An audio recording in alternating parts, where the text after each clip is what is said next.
Hello, everyone, and welcome to Maury Courts here in Mount Pleasant as the Mid-Michigan College Lakers host the Ancilla College Chargers. You're watching Laker basketball on MacTV Sports. I'm Nick Toner alongside Austin Chastain. Austin, what do we got for these two teams matching up here today? This is going to be an interesting matchup, quite frankly, because in looking at it, Ancilla's coming into this one 7-9, 3-8 on a two-game winning streak after a win Wednesday at Lansing. But if you look at the numbers, if you look at it on paper, Ancilla looks like it should get blown out in this game. Looks like Mid-Michigan should just come in and if Mid-Michigan does its thing, and blow this team away. 73.9 points per game for Mid and 59.7 for Ancilla. But I don't think that's going to be the case. I think this is going to be a dogfight, and I think this is going to be, a pretty solid matchup. It looks like Ancilla's a lot taller, a lot bigger than Mid is, so you're going to have to keep an eye out for that. There's one player, who is it, Lexi German? That, or is it 24 or 34? We were talking pregame, right? That Yeah. looks like, it was 34. It was Alea Chapman, 5'11 freshman plus. She's going to pose problems, and this is going to be a big team, so Mid-Michigan kind of has to rely on its outside shooting. You're not going to get many looks inside. Yeah, watching her warm up on the block just a few minutes ago, she looks like she's definitely a powerful player, and like you mentioned, Lansing, Ancilla beat Lansing. If my memory serves me correct, Lansing gave Mid a lot of trouble, and I think they even walked out here with a W against us. So it'll be interesting to see what happens. The thing that's going to really stand out to me, though, is Ancilla coming in with only 7 players. So only 2 players for the bench, only 2 players for depth. And with that, we'll step aside for PA Chris and the national anthem. College Athletic Association basketball game between the visiting Chargers of Ancilla College and the Mid-Michigan College Lakers. At this time, we ask that you all please rise and direct your attention to the American flag on the east wall for the playing of our national anthem.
Thank you.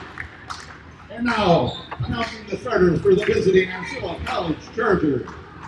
Number 4, Micah Grady. Number 10, Ellie Pasnow. Number 13, Delaney Bateman. Number 21, Kavana Kirby. And number 34, Alea Chapman. The Chargers are coached by Gary Chrisley, assisted by Victoria Chrisley. And now for your Lakers of Mid-Michigan College. A 5'8" guard for Morris, number 10, Greasy Noah. A 5'8" guard forward from Mount Pleasant, number 22, Satori Griffin. A 5'8" guard forward from Beale City, number 24, Olivia Nelson. A 5'9" forward from Ludington, number 35, Caitlin Nesher. And a 5'7" guard from Harrison, number 32, Alexis Carlstrom. The Lakers are coached by J.T. Cleveland, assisted by Andrew Scotland, Joe Purvis, and Austin Nathan. So same starters for mid that we've been accustomed to seeing, and I was thinking about it a little bit during introductions. We mentioned Chapman. So with having limited depth on the court, you think maybe early on mid, like you take your Gracie Nowaks and your Taleka Wallaces, your good ball handlers, and you drive and you penetrate the defense early and try to see what she's got down low, see what she is defensively. Maybe you get a couple fouls early and you can kind of slow that down, her aggression. Absolutely, and as we're underway here at Morey Courts, Ancilla in all black uniforms, kind of a sharp look with the blue and yellow trim, and then the cursive Ancilla across the chest. But I'm interested, as you said, I mean, there's actually only one bench player for Ancilla this afternoon. So you're showing some aggression here early on.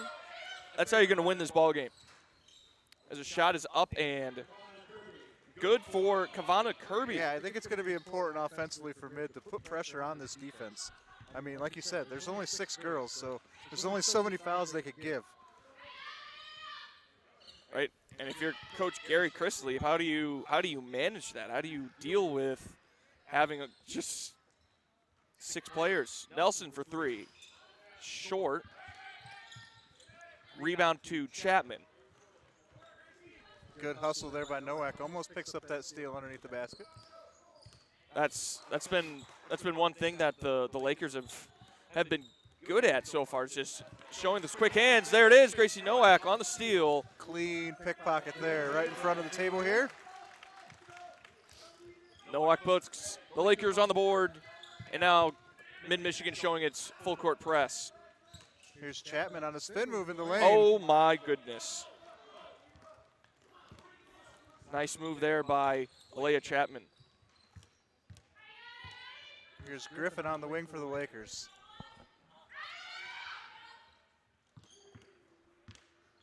Nowak was wide open in the corner. Griffin wing for 3. Off the back of the back iron, no good. And Karlstrom on the rebound, she'll be fouled. Yeah, great switch by mid there. They got the big out on Nowak in the corner, drew her around. That let Chapman get in a good inside box out position for that offensive rebound. And if you're mid, that's who you want drawing that foul. As Karlstrom makes her first. 5'7" freshman out of Harrison. And we're tied at 4. Here early going. Chapman, the ball handler as well here. Interesting look, trying to break that press with the big. We're going to reset top of the key here with Micah Grady.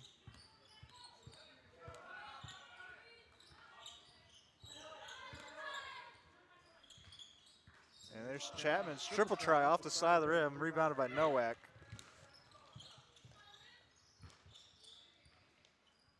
Quickly down to Satori Griffin on the baseline. Her shot's no good. And that's going to go the other way now with Ancilla. Man-to-man look here by the Lakers.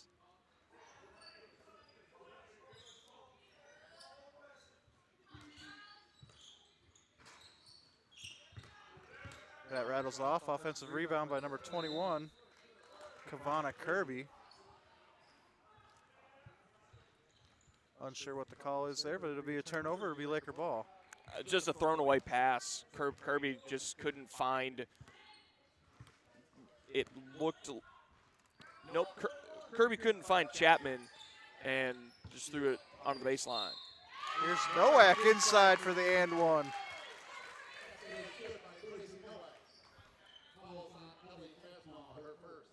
So early on, Lakers doing exactly what we kind of thought they should. Penetrating the defense, getting those shots up, collecting some fouls, taking some trips to the free throw line. And Nowak's one of the better free throw shooters on the team, so converts the three-point play. That's how you're going to win this game.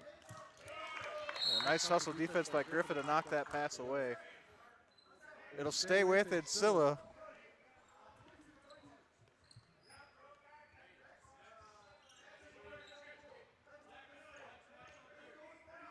So Ancilla has about, I don't know, 4 seconds here to get across half court with this. I believe the timer doesn't restart on an inbound.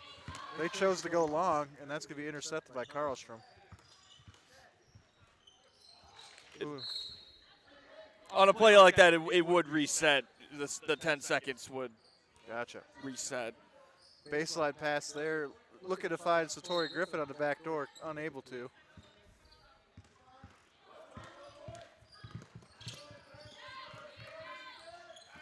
Nice deflection there by Kate Mesher. Oh, A lot of defensive pressure here by the Lakers early. They pick up a foul here, but the full court press really seems to be a struggle for Ancilla to deal with right now. but and they've somewhat broken it a couple of times, but then on the back end, mid still defending the basket well. Oh, inside look for Chapman. Takes care of that easily. I mean, Chapman is it's kind of a three-headed monster with well, I guess a two-headed monster with Lexi German and Alea Chapman. Ancilla here. That shot no good. That's going to be rebounded by Karlstrom for the offensive rebound. Here's Nowak on the drive. A lot of sloppy offensive play here, but fortunate for the Lakers. They still may come out with the ball here.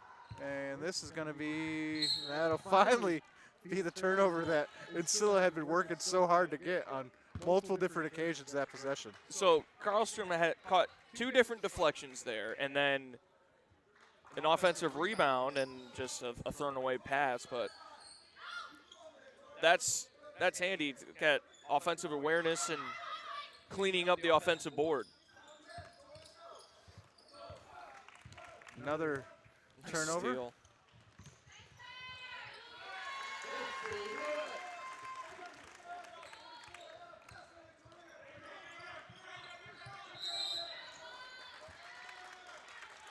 Yeah, that's got to be a lot for Micah Grady or anybody really to handle when you have Gracie Nowak and Satori Griffin both pressing you with some man-to-man double team, and you basically, even out on the wing and top of the circle, there's just nowhere for you to go. You're definitely not dribbling out of that. No, you are not getting away from that, and Nowak is like, you know, like I said, she, along with being one of the best free throw shooters, she's one of the best stealers on the team, and I would probably argue in the conference. Yeah, she's a tenacious defender, 100%. A lot of effort.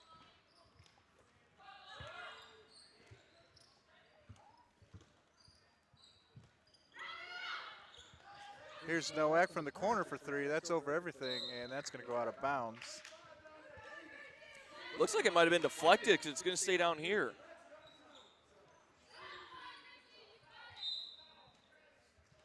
So Nowak will inbound here. And finds Griffin. And that's going to go out of bounds off Chapman. So again, sloppy play for the Lakers on the offensive end, but they're kind of getting away with it right now. Yeah, sloppy play on the defensive end by Ancilla. Just can't find the ball. Just can't catch it. Mesher tries to shoot between three different Chargers there. Ends up in a turnover. Mesher fouls Chapman there on the behind the back pat, or just reaching for the ball essentially through the player. So we'll have Delaney Bateman here inbound to our left. And she will find Grady. Back to Bateman. Here's Chapman now on the wing. She's going to put it on the floor against Karlstrom man-to-man. Can't slip through Griffin's help defense, and ball's loose, picked up by Agama and ahead to Nelson. Here come the Lakers on the break. And Niederhood too strong at the rim.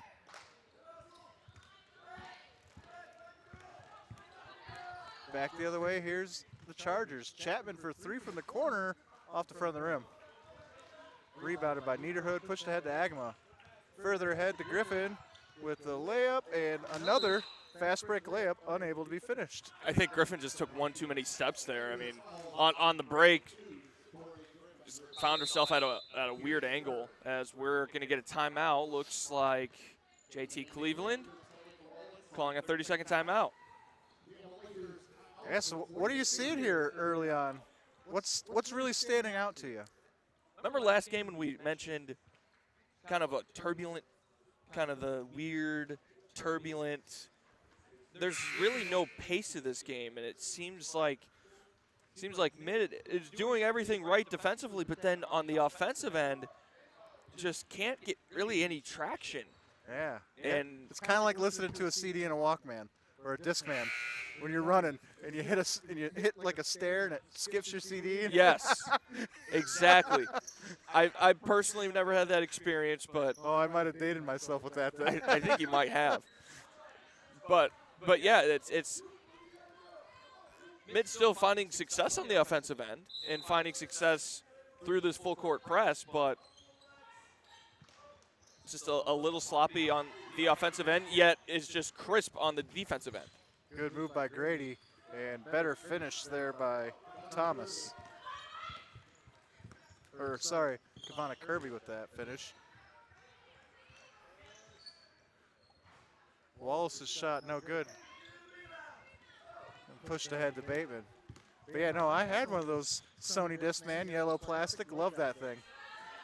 I love that for you. I had to play my Nirvana and Weezer CDs somehow. Well, of course. Here's Grady now to Chapman. Inside to Thomas, or Kirby again, excuse me. And there will be fouled. And it'll be an Ancilla inbound underneath the basket. Cooper Agama will pick up the foul for the Lakers. Not necessarily a great foul to take, but, I mean, kind of slowing the roll for Ancilla, but it extend the possession, so. Bateman inbound. She finds Fosna, I think. I might be saying that incorrectly. I apologize if I am. Nope, you got it. And here's Wallace for the Lakers. Pushed ahead. Karlstrom on the drive. Right-handed shot from the left. Doesn't go. She might have wanted to keep that on the left side there. Inside pass to Kirby. Bounces around, and Karlstrom rips that away. It was a nice deflection by Agama. Kind of, when she went to close out, she kind of took a wider stance, and that pass actually hit her left leg and bounced away into the hands of Karlstrom. So here's Taleka Wallace now running the point for the Lakers. And she'll penetrate. And her floater is no good in the lane. And that'll stay with mid-ball, though, as it's knocked out of bounds by Ancilla again. Unable to corral that defensive rebound. Yeah, that one looked like it went off of Fosna.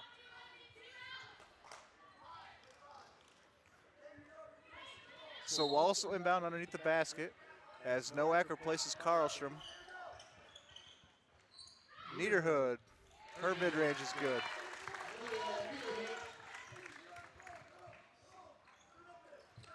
You can hear Coach Cleveland urging his players.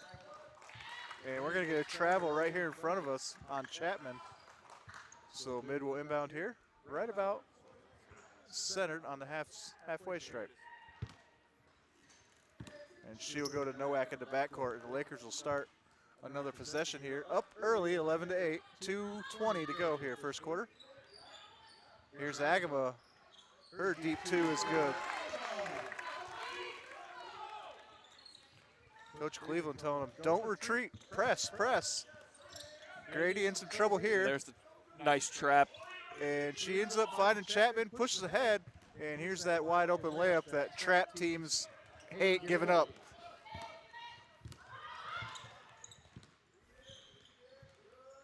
Agama for three. Off the back of the rim, no good. Nice spot up shot. That's a good shot, just off. Grady into the lane, kicks out to Chapman for a deep two, no good. Agama can't curl the rebound, and that's going to go out of bounds. It will be Laker ball, though, as that goes off Chapman. That's another good defensive possession for Mid. I mean, you're kind of forcing Ancilla to run, forcing that full court pressure is forcing Ancilla to up the pace, and that's not something that this team is used to. I mean, again, they only score 59, just under 60 points a game. So they like to work through their sets. Ooh, Agama with a nice step over. Sorry. You're good. That's just a good defensive possession. Not a great offensive possession there for Mid. He only. Yeah, with the way this game's going and the way it feels, you would think Mid would be up by more than just a 3 here. As Thosnot goes inside to Kirby, and she will foul Nowak. That could have went either way. I think that foul could have easily went on Nowak, and it could have easily went on Kirby. This particular coin flip, it goes Lakers' way. Yes. Here is Nowak now, running the point for the Lakers. She's joined by Kokatovic, Wallace, Niederhood, and Agama. As that 3-ball from the corner is long, and that's going to go off of Agama out of bounds. 55 seconds here go in the first quarter. I think that one actually went off of Kirby's. It's going to stay down here. Okay. I thought Kirby had thrown it off of Agama's thigh there, so maybe her foot must have been on the line with the attempt to throw there. Possible. Oh, nice Chapman knocks deflection. that away. Here's Grady on the fast break. Can't finish over Agama, and Agama will correct the rebound. Pushed ahead now. Thosnot almost intercepts Nowak. And Kokatovic is able to finish that. Nice steal. The Good trap hands. worked again. Here's Wallace. She'll back it out, drives baseline, and she will step on the baseline, and it will be black ball.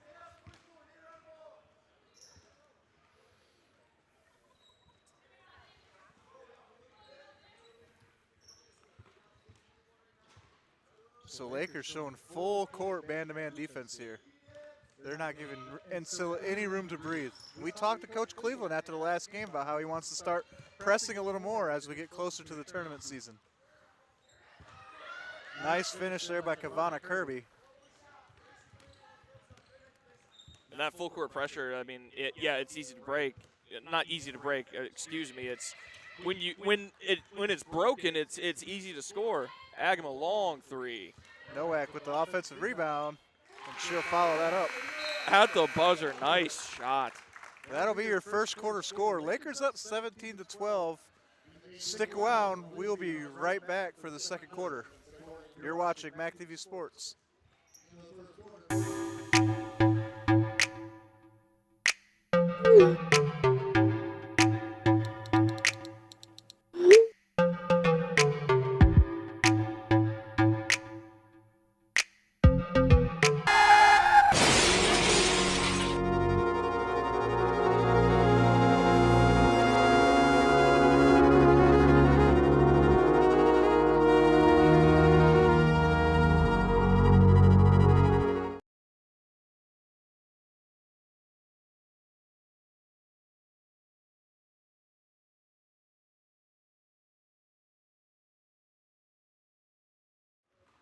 All right, welcome back to Maury Courts for the second quarter of the women's game between the Ancilla College Chargers and your Mid-Michigan College Lakers.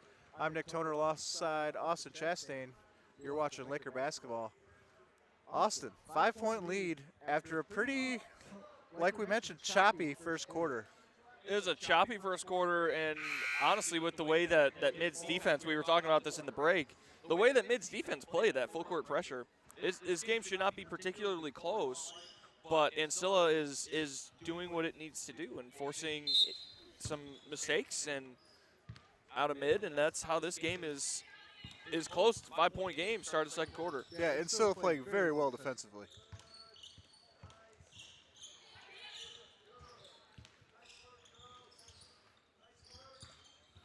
Good ball movement here by the Lakers. Here's Griffin now at the top of the key. She'll drive. Kicks out for a Nelson 3, and they're going to say that's a deep 2. And we're still in the full court press here.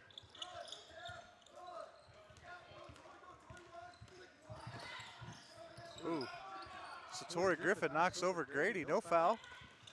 Here's Messier with the fast break, can't finish. I think that might be where all of our lost points are, is not finishing these fast breaks. That's where Mid is, and again, it's a 7-point game. It should probably be somewhere around a 15-point game, if I'm being completely honest. because it's all the missed layups and missed opportunities. And I'm sure JT Cleveland will mention that in the postgame show. Early plug for that. Yeah, it almost feels like we're watching a soccer game where one team will dominate possession, right? And the other team will never really get a good look at the ball, but it'll still be a 1-1 draw or something. Exactly. As a nice save there by Nelson as that one was going out of bounds with the shot by Nowak.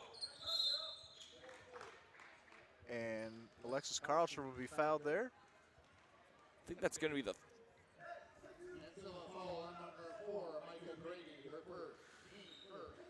So that could have went on Kirby just as easily. It could have. I honestly thought it was on Kirby, and if it were, that would have been her third.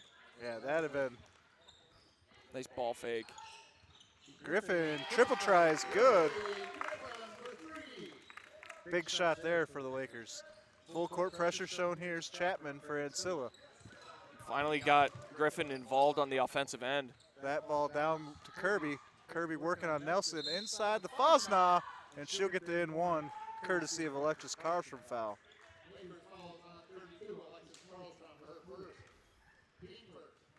So Ancilla's still showing some heart, staying in this ball game. Like I kind of just mentioned with the soccer thing, they're making good use of the ball when they have it. Right. It's just how long have they had it? That no good. Defensive rebound by Satori Griffin ahead to Nowak. Griffin goes around Kirby, and she's going to throw that away. And here's Grady now. She's going to slow the pace. She went up to look for a pass and just couldn't find anybody. And when she let it go somewhat unconfidently, just fell out. Chapman with the moves down low. Mentioned her in the pregame, how that was going to be a problem for the Lakers if they didn't get some sort of physical presence on her. And she's already got a half dozen.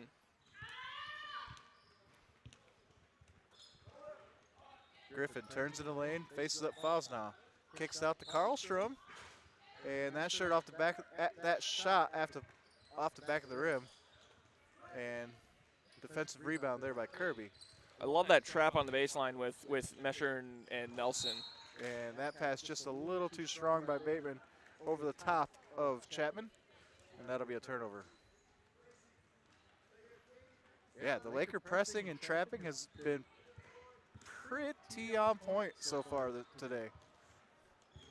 We were just talking in the break between quarters that it's the trap and the press has caused at least a half dozen turnovers. Carlstrom's three, no good. Big offensive rebound by Nelson down low, though. You looked underneath the hoop, and there's 4 black shirts and 1 white one, and Olivia Nelson comes down with the ball.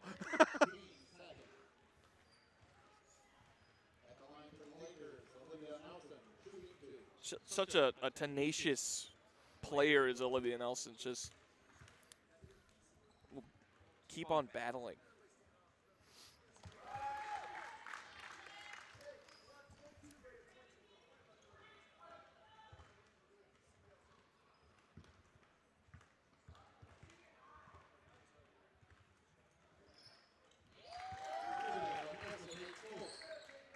So Nelson makes the pair. That extends the lead to 24-16 in favor of the Lakers. Lakers still showing the press as Chapman now picks up her dribble, looks for Grady in a pinch, finds her. And here's Kirby on the baseline, another wide open easy layup for Ancilla after breaking the press. Here's Nowak ahead to Griffin quickly. Griffin, and she's going to travel on the baseline. Took a little bit more momentum than what she probably wanted right there into that. Just kind of lost her footing just for a hot second. We're going to get it's still a full timeout here. So with this being a full, we're going to take a quick break, and we'll be right back. MAC TV Network is a local public access station that offers a variety of services, from in-studio interviews, wrestling, and so much more. We cover local concerts, sporting events, and activities around the community. Members of the community can come in and take a free workshop. to learn anything from editing to camera work. Broadcasting on Charter Channels 187 and 191, serving Gratiot, Isabella, and Clare counties.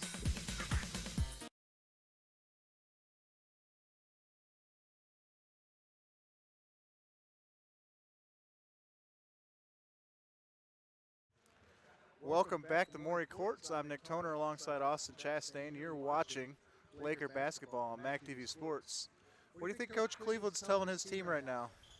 Telling his team to not necessarily slow down, but run our offense, do things that we're good at, and that's working the ball around the perimeter, getting cuts inside. Be mindful of what you're doing, I guess, because defensively. Here's Kirby again with another press layup. Defensively, Mid's doing a lot of things really well. Niederhood for three. Buries it. What a shot there by Olivia Niederhood. Almost like I should be a basketball analyst. That's exactly working around the perimeter and get an open three. Here's Chapman from the baseline with her left hand. Ancilla staying in this ballgame, though. Finally finding some success against that mid-press on the last couple possessions. Here's Niederhood to Karlstrom, top of the key. Inside to Nelson. Circus shot, doesn't get it to fall. And that's going to be rebounded by Bateman and Ancilla. She'll push ahead to Grady. So mid looks like they've kind of abandoned the press a little bit here. Inside of Chapman. Fosna on the back door. She gets that to go. It's all well and good to change up your defensive look, but you got to be mindful of that backdoor cutter. That might have been why they've been pressing. Maybe Coach Cleveland has saw on film that their half-court offense is pretty sneaky, I guess. Another Niederhood triple. It's a great shot. Love it. I think she may have felt like that had no chance to go in because the second she let it go, she was sprinting after the rebound.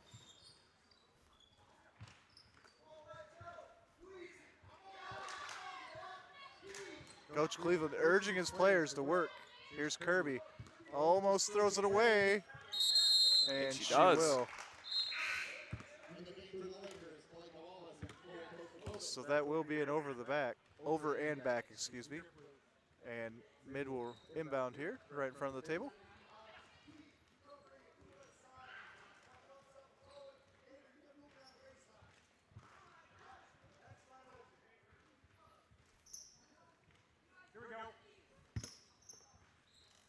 So Karlstrom will inbound to Taleka Wallace, and mid will take over. 4:40 to go here, second quarter. Here's Agama now. Cross court to Niederhood. She puts it on deck, drives, faces up with Fosna. Fosna, good defense, blocks the shot. Ball still loose. They're going to get Niederhood on a foul.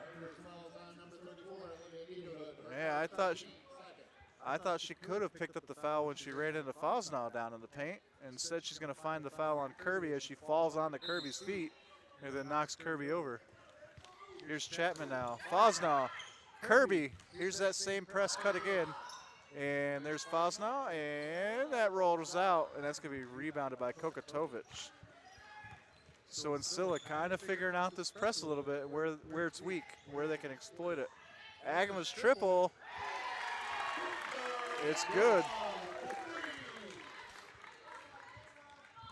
It's a big shot by Agama there. Yeah, just when Ancilla starts to make some headway, the Lakers hit him with a triple.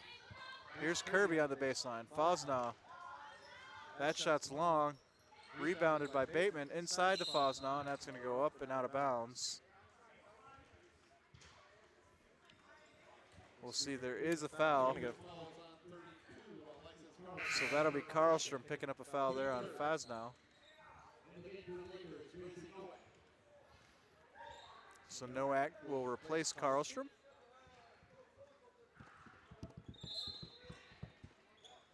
Chapman to inbound underneath her basket. It's an interesting lineup here for mid. And Noack steals that away from Grady. Nice defense there by Gracie Nowak as JT Cleveland's going to call a timeout. 30 seconds, so we'll keep it here, but Yeah, not surprised that Nowak makes a defensive play. right off of the inbound, checking into the game. No, that does not shock me in the slightest. But you have Karlstrom, Griffin, Mesher, 3 starters on the bench at this point. Obviously, we'll see what happens coming out of the timeout, but Especially Karlstrom with 2 fouls already early on in this ball game. just interested to see kind of the different lineups, the different mixes that JT Cleveland can use, you know, as this first half kind of begins to wear down as we're in the last 3:52. But you've got Niederhood, Kokatovic, Agama, Nowak, and Wallace. Yeah, we're 3:50 here left in the second quarter, and we haven't seen a single Ancilla substitution yet. So, and then meanwhile, like you're saying, JT Cleveland just kind of throwing darts at the roster and playing whoever he lands on, it feels like. Exactly. As Niederhood gets that rebound. Shot's no good, though. Collected by Bateman. And Ancilla gets through the press. Here's Kirby. Kirby's going to turn and face. Get a foul on Wallace. So Wallace will get penalized for reaching in there.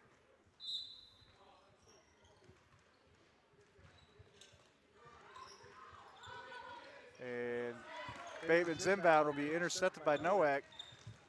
And she'll underhand dish it to Agama. As the Lakers will look to set up. Kokatovic with the screen. Here's Nowak now on the drive. Here's Wallace for 3 from the wing. Count it. Here's Chapman now for Ancilla. That is not normally Wallace's shot. I mean, she's a 23% free throw shooter, but that worked. Kirby loses the ball. Wallace right there to pick it up. Wallace pushing the floor. Niederhood for the layup. And there's the fast break points that Mid's been missing. And just like that, it's already a 14-point lead. Here's Grady. Bateman now. Back to Grady at the top. She's going to find Chapman. Chapman's mid-range shot no good. You probably want Chapman to put that on the floor and drive that. Take a couple of dribbles against Kokatovic there and see what you can do. Here's Nowak out to Wallace. Wallace will put it on the deck, and she's going to be pinched, and she'll lose the ball out of bounds. This will be a 30-second timeout coming up for Ancilla. It looked like Wallace kind of lost the handle and then deflected it, trying to throw it off of one of the Ancilla players' backsides, and it just went out of bounds.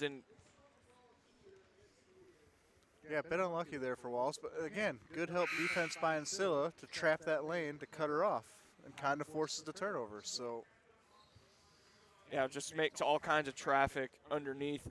And with a bigger lineup, taller lineup than Mid, that's kind of been an Achilles heel, and that's why it's, right now it's a 14-point game, but it's why Ancilla has been able to force Mid into some mistakes, and here comes the press again. yeah, Chapman, Bateman, and Kirby all taller than most of the Mid players. Inside to Kirby over Wallace, and that's an easy basket for that right there. Here's Nowak. Mid quickly at the other end, pressing. Here's Wallace, top of the key. She fakes the triple, and she's going to put it on the deck. She'll lose the dribble, but right to a teammate. Here's Agama. Her 3 from the wing, and that's going to be rebounded by Chapman. Pushed ahead to Grady. Nice. And nice work. Stolen away by Mesher. Here's Nowak under the hoop, and Kirby with the nice recovery defense will knock that shot away, but right to a Mid-Michigan player. Some quick, forceful hands and maybe a little bit of a knee by Cooper Agama to force that turnover.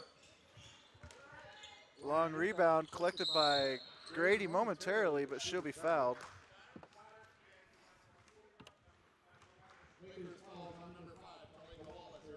So Micah Grady with a little bit of a limp here after a couple hard fouls that she's taken here the last minute or so.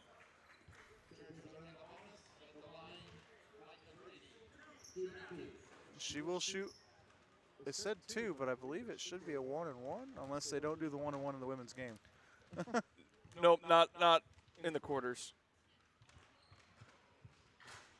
So her first is no good.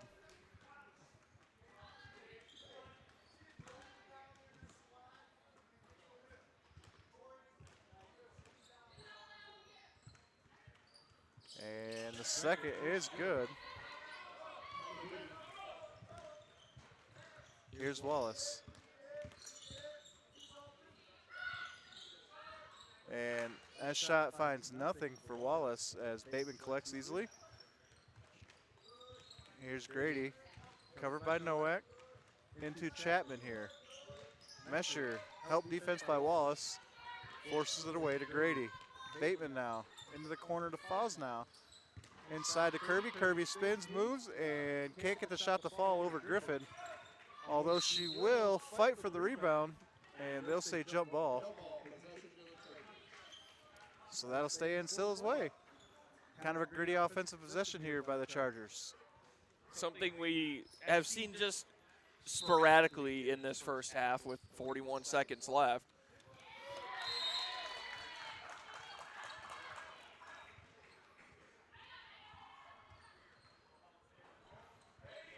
Also, just on that quick little play, a nice deflection for mid.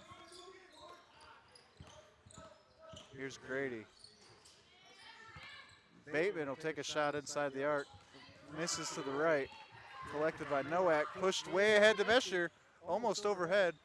And Mesher can't finish at the rim. And Chapman will pull down the rebound. Throws long to Kirby. Her crossover loses control. Fosnow now. And she'll be fouled by Agama. So kind of a quick transition there by the Chargers before the Lakers could even decide if they wanted to press that possession or not. Right, getting out in transition, that's a key component for Ancilla to try to make the, I guess, subtle comeback to do what it needs to do to. Yeah, to claw back into this one. As Fosnow makes the first.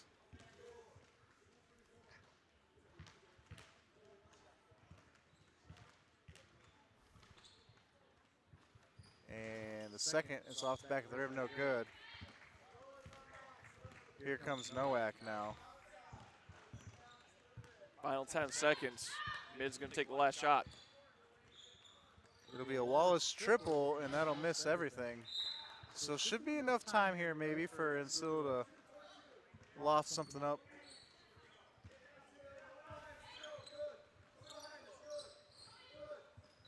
Chapman will go long to Grady. Grady puts it on the floor once.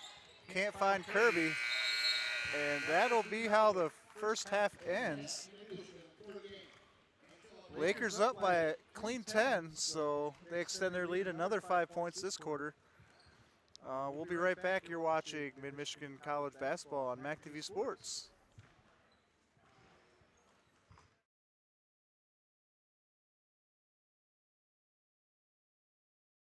Hi, I'm Amy Bunting, and I'm the director here at Maury Courts Recreation Center. Here at Maury Courts, we have 127,000 square feet of fun.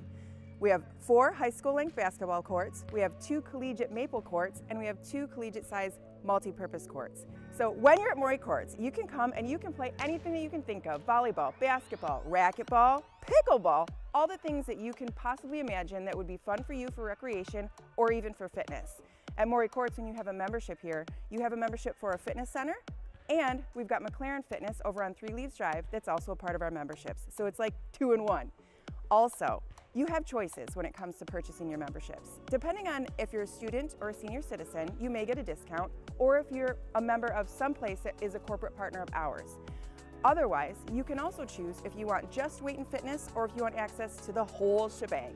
Either way, bring your family down. In fact, once a month, you can come try it out on the first Friday of every month for free, as long as you bring us a non-perishable canned good for our food pantry. In addition, we also like to support the community. We partner with vendors that are local for all the industry that we do business with here. In addition, we have programming that is tying into programs like Transitions That Count, Connections That Count, MMI, and many more. Also, we've got, like I mentioned, a food pantry at the front of house, and we've got a take it or leave it coat and boot rack for our cold weather months in Michigan, which obviously last forever. Maury Courts is privileged to be a hospitality business model. So what we really like to do is bring in Michigan brand basketball and volleyball tournaments, but also brands from all over the region. So we're pretty fortunate to do businesses with entities like Gus Macker, Triple Threat Basketball, Michigan Mystics Basketball, and a lot more. And we're growing. So keep your eyes peeled for all the things that Maury Courts is going to have to offer on the weekends from now on. So if you're so inclined, why don't you check us out on our website? It's brand new, maurycourts.com, or come down. We're at 5175 East Remus Road. We'd really love to see you. My team is amazing, and it's Team Maury that's been keeping this place going. I'm very grateful for them, and we're very grateful for you. Sports lovers, meet here.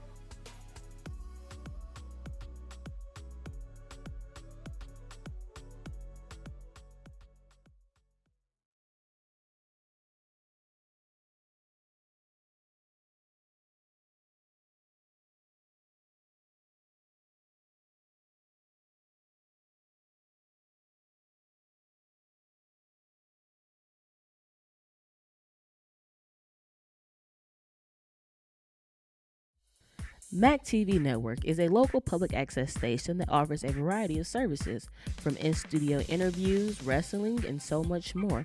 We cover local concerts, sporting events, and activities around the community. Members of the community can come in and take a free workshop to learn anything from editing to camera work. Broadcasting on Charter Channels 187 and 191, serving Gratiot, Isabella, and Clare counties.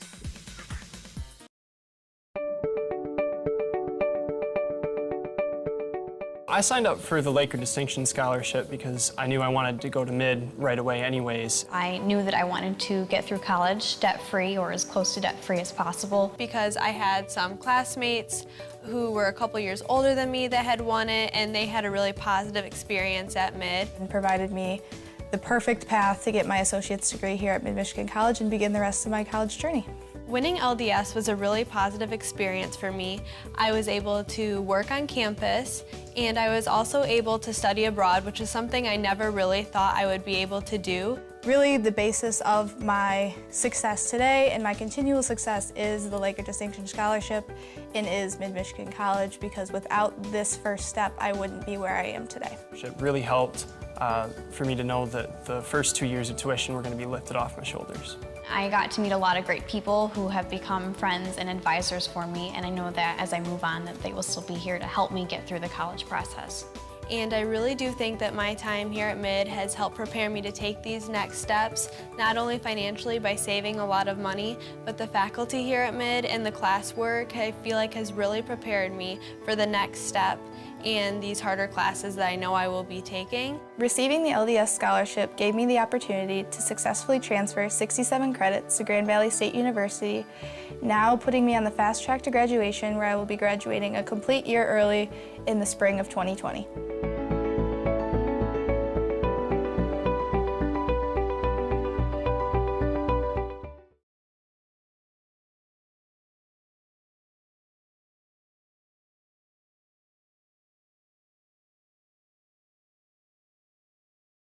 Humane Animal Treatment Society is an animal adoption center that helps find animals forever homes and provide them with certain medical treatments.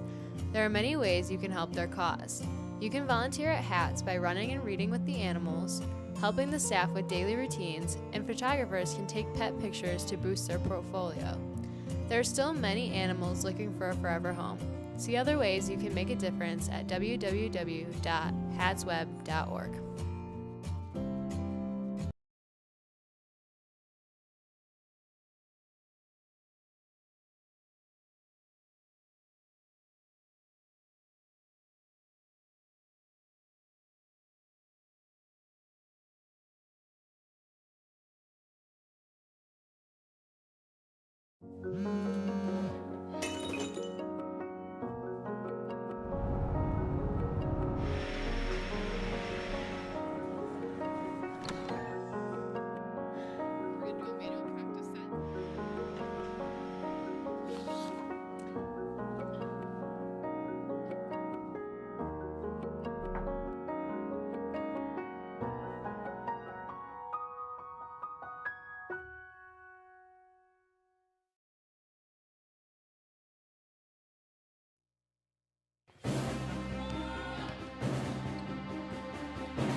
Welcome back to Maury Courts for the second half of the women's game between Ancilla College and your Mid-Michigan Lakers.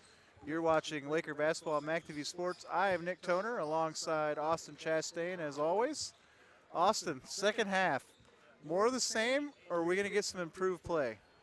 I would think we might see some improvement. I think the message in the locker room should be keep doing what we're doing defensively. You force 18 turnovers in the first half. Yeah, that's a whole game for a lot of teams. That is a whole game. So, but on the other side of it, you force 18 turnovers, you should probably be in the 60s scoring-wise. But Mid shot 14 of 42 from the field, and that includes 5 from 3. So you're 9 for 24 from 2-point range, if you will. And that's just not quite Mid's game. They normally shoot a tad bit better than that, actually quite significantly better than that.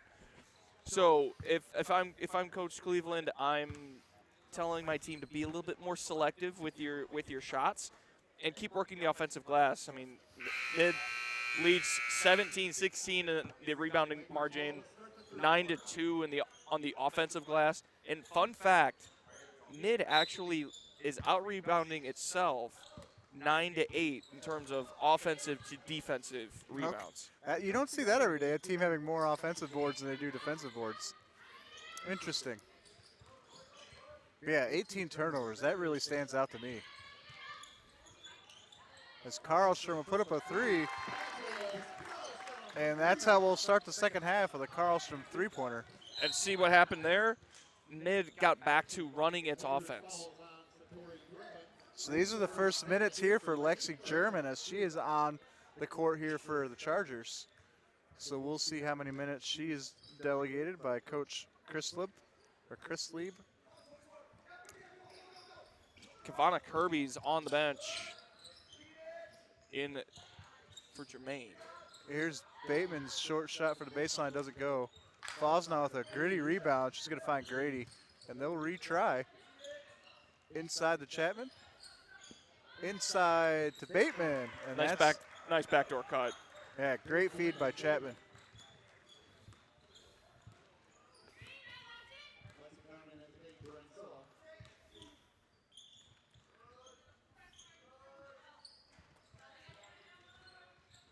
Here's Karlstrom mid-range. That's going to rattle around and fall, and that'll be Fosnow who will collect that rebound. Although Karlstrom with the steal and arguably makes a harder shot with the turnaround. And Karlstrom with another steal. Here's Nowak now. She'll go inside. She'll pick up a pretty big foul on Chapman.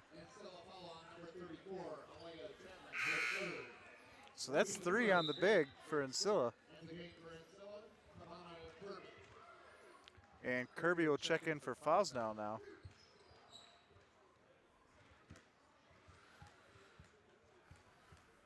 So we'll see if Coach Chris Lieb uses his bench a little more here in the second half. As he made no substitutions in the first half. None that I can recall. No, he didn't. That Garmin making her first appearance here to start the second half was the first substitution. So Nowak sinks them both. And here's the full court press look again. And they're going to let the big dribble. Now Grady with it. And she will beat the press. And she'll find German.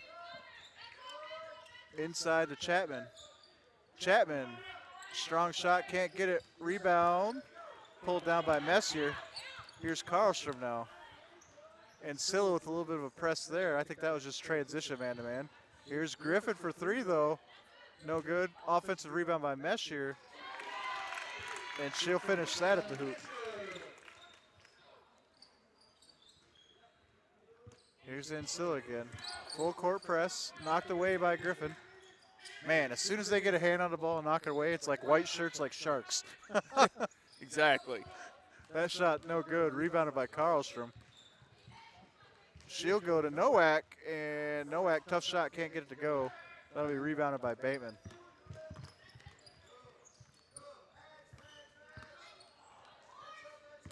Here's Bateman. She's going to drive on Nowak and lose the ball, and then almost took it back away.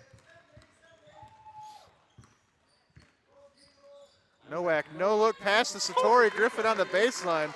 That was ridiculous. What a pass. Wow. And that's going to be out of bounds. Or Call a correction, timeout. timeout by the Chargers. So early goings, it's seeming to be a little more aggressive, seeming to have a little bit more flow with what they're trying to pull off here. Right, they're starting to run the offense just a little bit more, and that's what we've needed to see from mid here. You know, in that first half was kind of go quick and jack up shots that you didn't need to be taking. Because now you're starting to see the weakness in the Ancilla defense. Yeah, it's a taller defense, but you're starting to see the weaknesses. So mid's finding the pockets and finding their shot. I mean, it's also Ancilla also playing only with 6 women.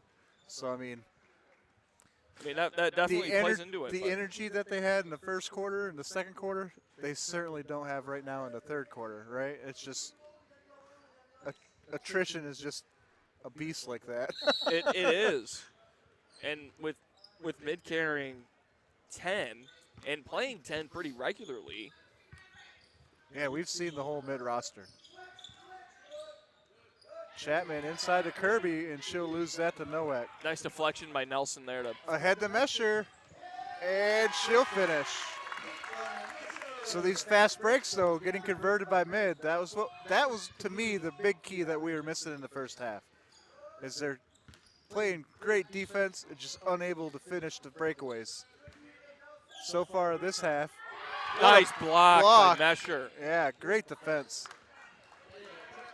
And still coming away with 2 points, but Mesher with a huge block. Chapman just kind of ripped that right back from Mesher. Carlstrom with a triple. Crowd's starting to get lively in here. Is the mid defense again with another turnover. Here's Nowak. She'll go right into Chapman, and that should be Chapman's 4th.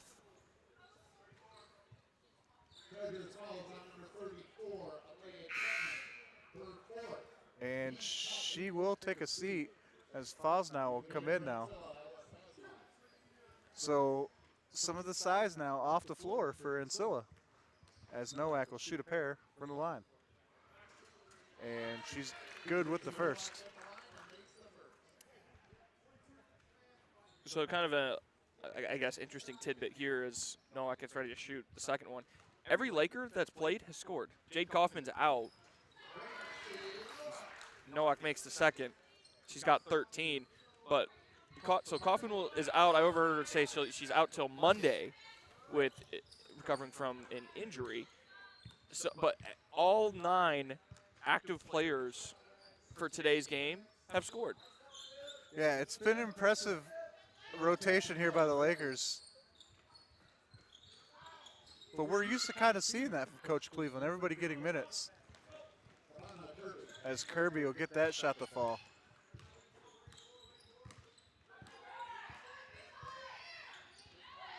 Mesher inside, and she takes care of that in the paint. So the absence of Chapman, the last 2 defensive possessions, has really found a lane for Mesher to make some plays here. Now the press is forcing more mistakes. I apologize for that. I did not start the clock some time ago. So we have 5:21 remaining here in the third, not the 6.5 that I had up there. Apologies for that.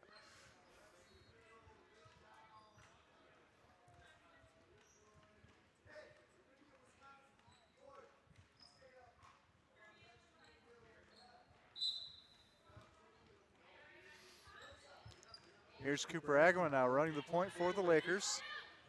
Griffin now on the wing. And here's Niederhood. Her mid-range shot rattles out. And here's Satori Griffin. And she will foul Lexi German.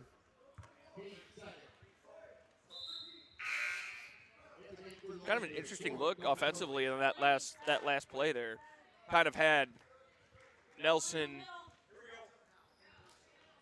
I think Griffin's kind of double stacked on a screen, and then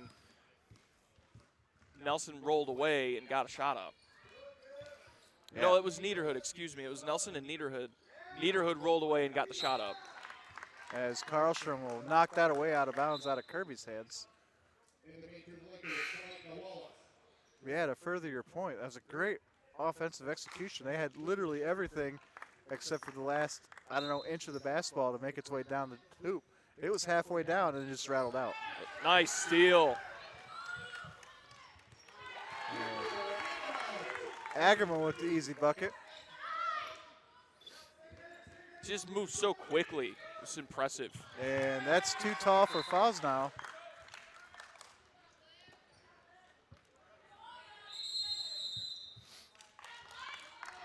We'll get a full timeout. Yes, sir. Sorry. All right, with that timeout, we'll step away. We'll be right back. You're watching MAC TV Sports. MAC TV Network is a local public access station that offers a variety of services, from in-studio interviews, wrestling, and so much more. We cover local concerts, sporting events, and activities around the community. Members of the community can come in and take a free workshop to learn anything from editing to camera work. Broadcasting on Charter Channels 187 and 191, serving Gratiot, Isabella, and Clare counties.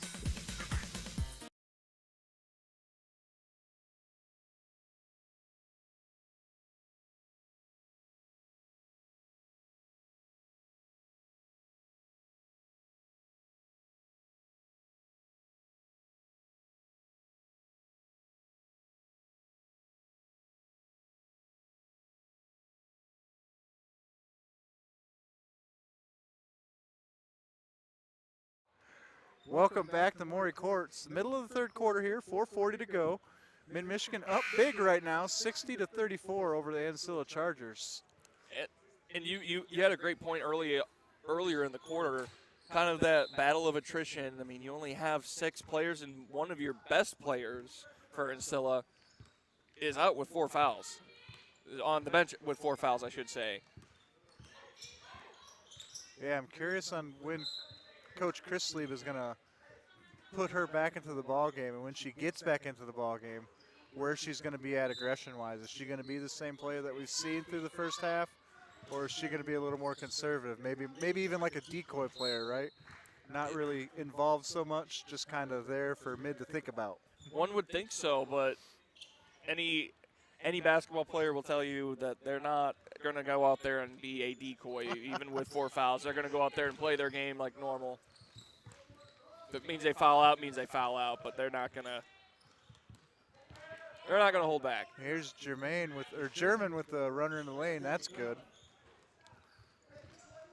Yeah, no, I agree. I can't think of a player who, like, being told to be a decoy would actually go out there and just be the decoy. I'm sure it's happened, but I'm sure it has, and I've seen it one time. Here's Niederhood down low. Can't get that. As rebounded by German. Just got away with a travel there, that's for sure. I've seen it one time in a JV game. German can't finish at the hoop. Fosnow can, though. A JV decoy, you say? It was Vesterberg against Carson City Crystal earlier this season, and Carson City Crystal in overtime. And Kokatovic with a big offensive rebound, and she'll get that to go. And Carson City Crystal put one kid at the free throw line and just had him stand there. He didn't do anything. He stood at the free throw line, and it worked. They ended up winning the game in overtime. That's a weird call. How long was he standing there for? We talking minutes? We talking seconds? We're talking the entire possession. Okay. As Olivia Nelson goes up, a lot of contact, no foul.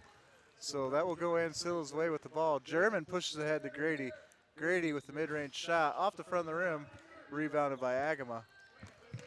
So I was standing with the Vesterberg varsity team at this point. As Talika Wallace is tied up here. Chargers will keep it. And Coach Ty Wierzinski says, keeps calling out, he's not doing anything. There was a guy guarding the guy just standing there. He wasn't moving, wasn't doing anything. So but Vesterberg kept a guy guarding the kid at the free throw line, and Well, yeah, it worked for the Eagles. There's 5 on the floor. You got to be thinking about all 5. As German pushes ahead, she'll be fouled by Taleka Wallace.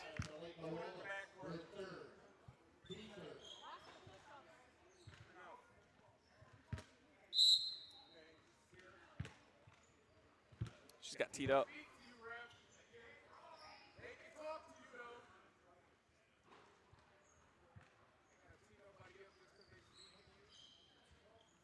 So I do believe Taleka Wallace just got a technical foul. She did.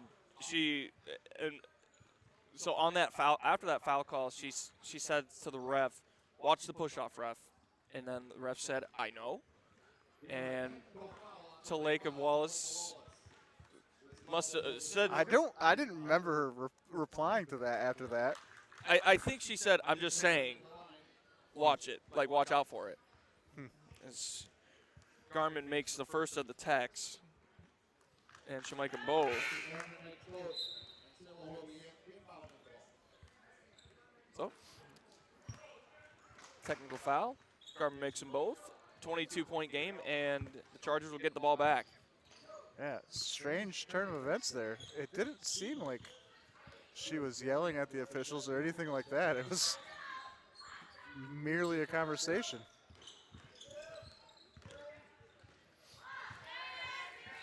To be completely honest, I'll be on the record and say I don't think there's anything there. Yeah, Like being right here, kind of overhearing the conversation a little bit through headphones, I'll give you, but yeah, I'm not going to, because I don't think that was a technical. I think maybe her replying might have just been a little over the edge, but I mean, we don't this know. game's been weird, man. We don't know how many of those conversations she had previously had with the official either, right? It could be like that's the breaking point because I've heard it enough, right? Who knows? Right. As Kirby will be fouled on the drive, and she'll go to the line. And that'll be the second foul for Caitlin Mesher.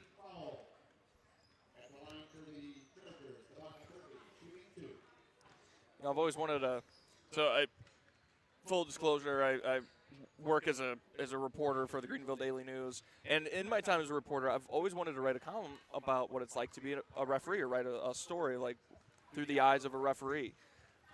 First one is good by Kirby.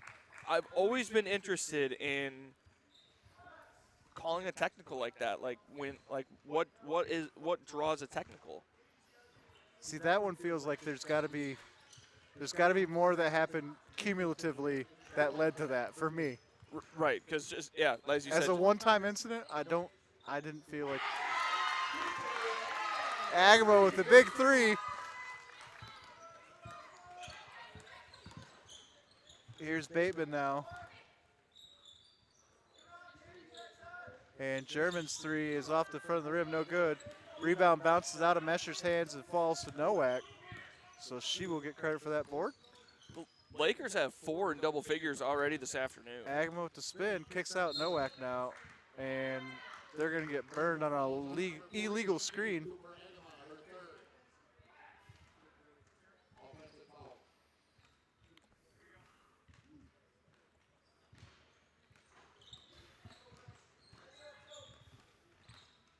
Here's German.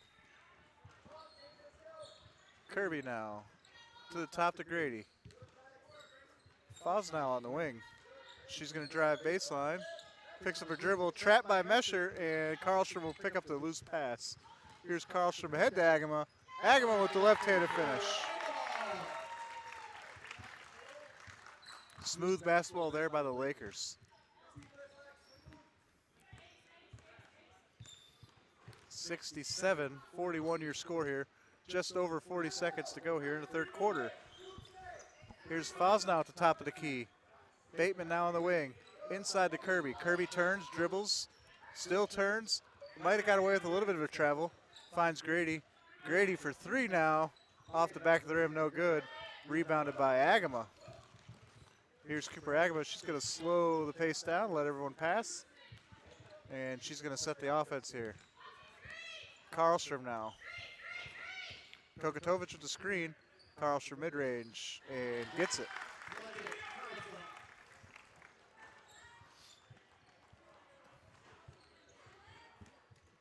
Karlstrom showed some full court pressure here as the third quarter ends 69-41.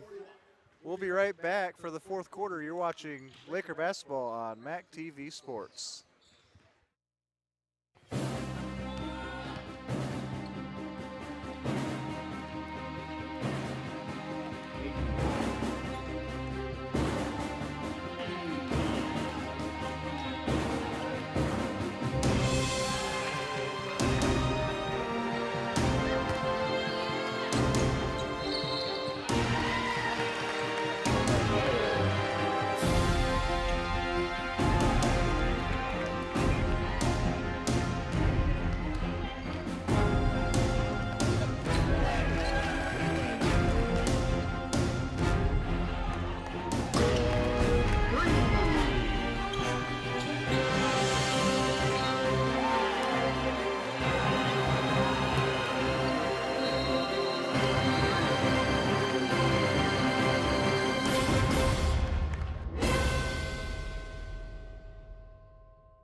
Humane.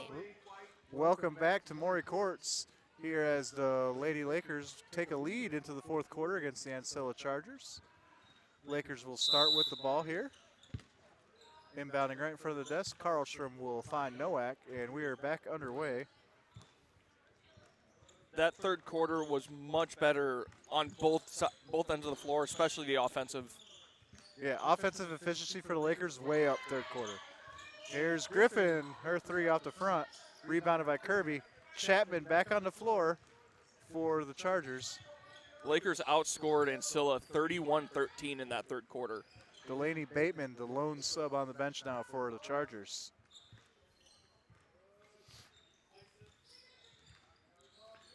Man-to-man defense for the Lakers here. Chapman inside, and she's going to get that shot up over Nowak, but can't get it to fall. Mesher comes down with the rebound. Yeah, she's not out here to play as a decoy. And Griffin with the deuce. Yeah, no, absolutely not. She recognized immediately that she had a guard defending her, turned, faced up, went right to the basket. And nice German with a nice drive. Nice reversal.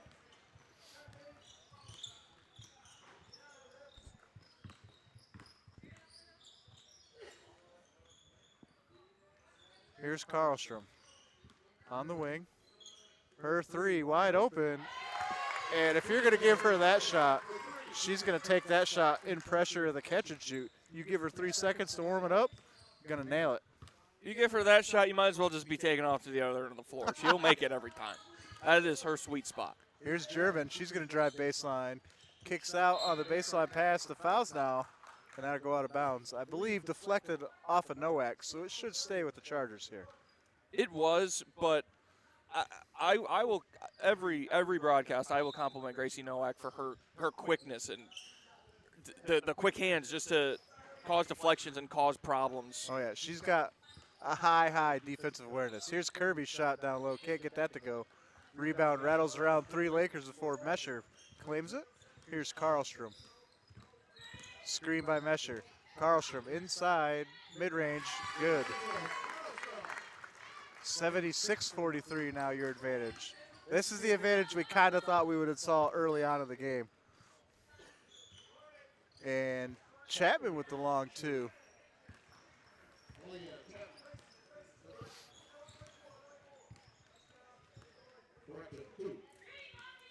Delaney Bateman set to check back in. There's just not really much life to this Ancilla squad right now. Curious who she's going to check in for. Here's Griffin now. Karlstrom.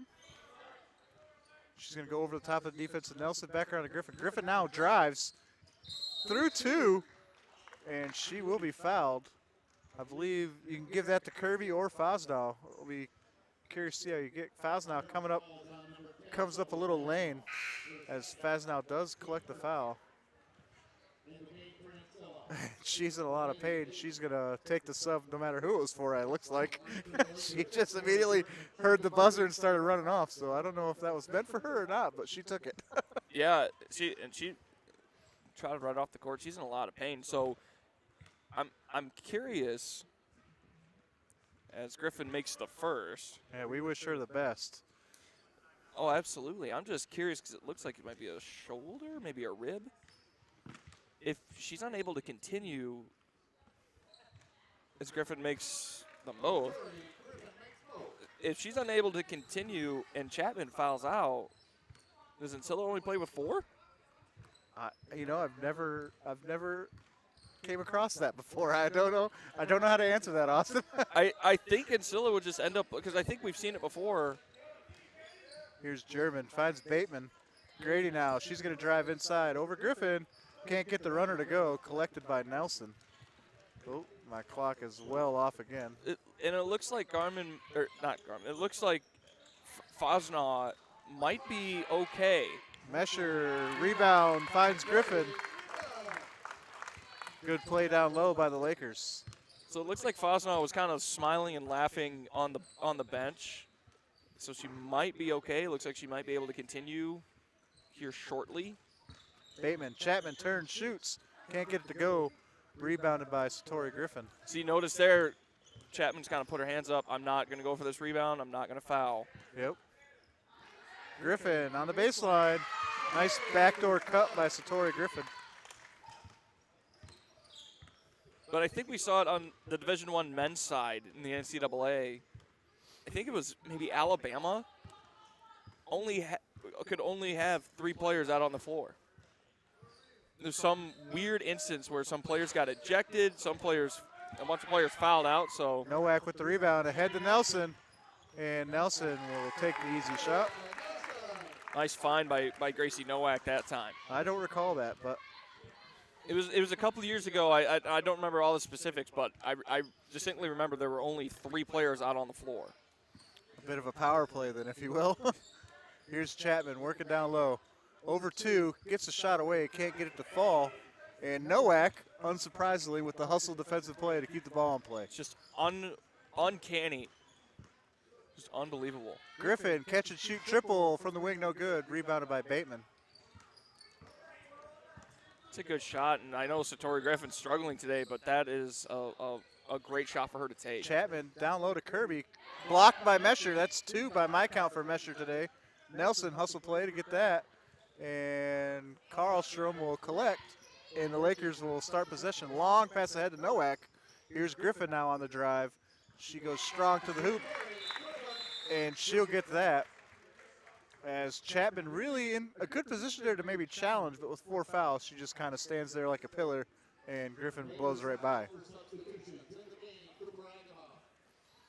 So Lakers call timeout purely to change out the roster, as they do wholesale changes as they change 3.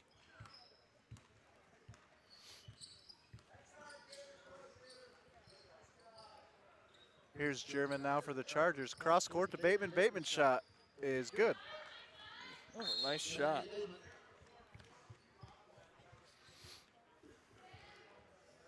We'll get a timeout by Ancilla, 30 seconds. So I've been really impressed here in the second half, Austin, with like we mentioned a little bit, the Laker offensive efficiency has been way up, really matching their defensive efficiency that they had in the first quarter, that they still have now. They're just matching it now, both ends of the floor. Very tenacious, very aggressive. It's been a very powerful second half display for the Lakers. Right. I mean, in looking at it, I mean, like we said, a 31-13 difference in the third quarter, and it's already a 17-4 difference from mid here in this fourth quarter. Just they're being more selective with their shots and finding the weak areas of the Charger defense, and that's been the big difference. And that's led to a lot of great looks and great three-point shooting. I mean, from mid. also, this is kind of like a momentum building type of game, right? It's like this is some good home cooking, right? You have a weakened team come in as Karlstrom hits that three from the corner. You get a weakened team to come in with a small roster. They're kind of struggling, and then you're just taking care of business. You're not even going to give them a chance, which is what Coach Cleveland, I'm sure, wanted, and what they're definitely We're going to get another tech.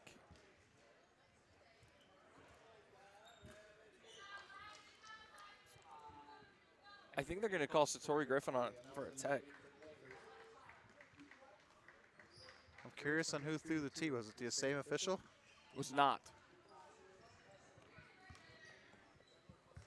That's going to be 5.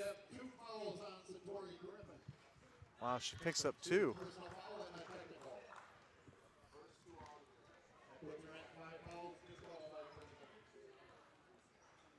So Griffin does foul out on the double foul.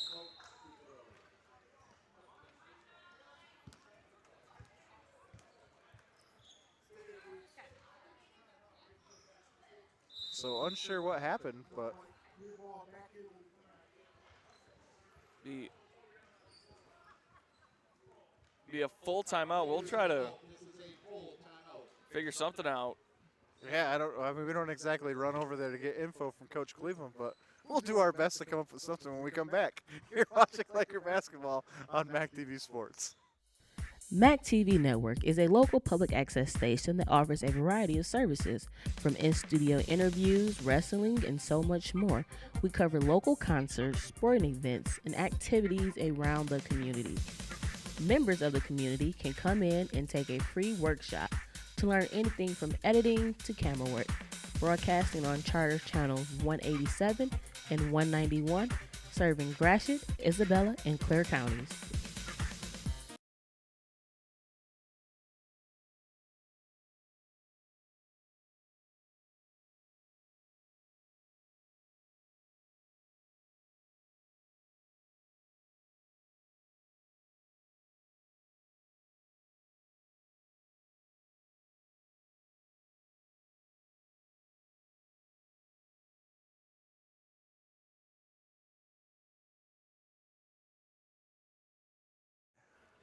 Welcome back to Maury Courts. We are in the fourth quarter, and we have 4:03 left. 89-49 the advantage here for the Lakers. I'm Nick Toner alongside Austin Chastain. We're going to get Ancilla to inbound here, and we told the viewers we'd have an idea what happened with that tech, and I'm not convinced we have an idea yet still. I am still stumped myself. You know, I think Griffin may have said something underneath the basket, and you know. Here's Chapman. She'll go baseline.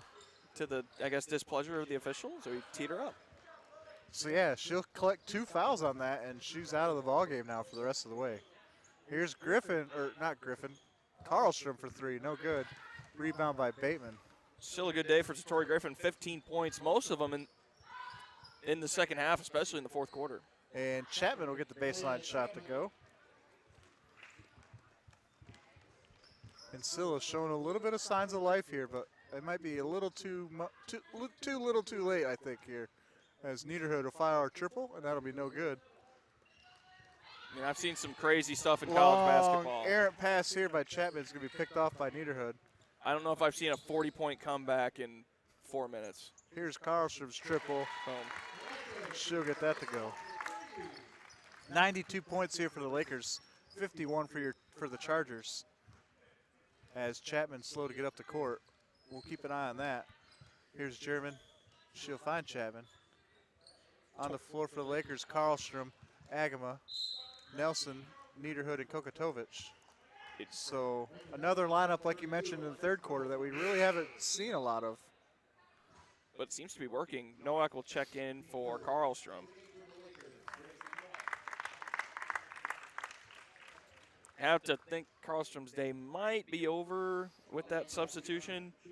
23 points for the Harrison Hornet.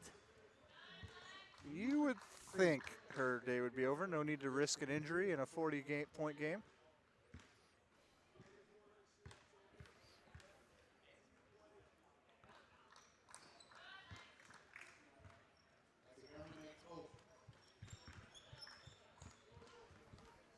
Yeah, really impressed with the improvement that the Lakers showed here in this second half. As Agamo spot up a triple from the corner. And she'll get that to go. 15 for Cooper.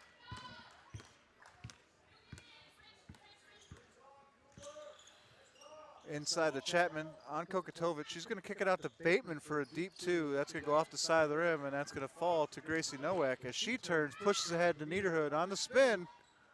And she'll find Nelson underneath for the finish. Nice play by Niederhood to find Nelson as a trailer there on that break. As Grady drives, finds the bottom of the backboard, collected by Niederhood. And she'll give over to Nowak. Just under 2 now here to go in the ball game. 97-53 in favor of the Lakers. Can the Lakers hit the century mark? Me thinks yes. Here's Nelson. What a shot that was. Kind of a tough angle. She gets the runner to go from the baseline. 99-53 now your score.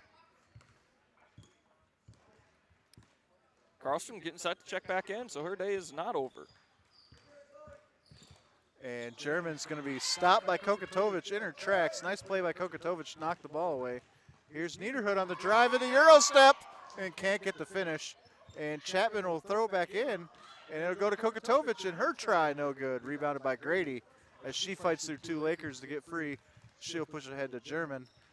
And German now will drive baseline right into Nowak, and Nowak will collect. No foul. Here's Nowak out to Agamo. Her triple trot from the wing is no good. Rebounded by Chapman. German ahead to Kirby, and Kirby can't get that to go. She'll get her own rebound. She'll get that one. That's 17 for Kirby. 40 seconds left. Here's Hit the Agamo. century mark. 23 seconds on the shot clock, 35 of the game, so about 12 seconds here as a difference. As Agamo will hold at the top. It doesn't look like they're going to do much here. They might run a play here with about 6 seconds to go. Or they'll just run it out, take the turnover.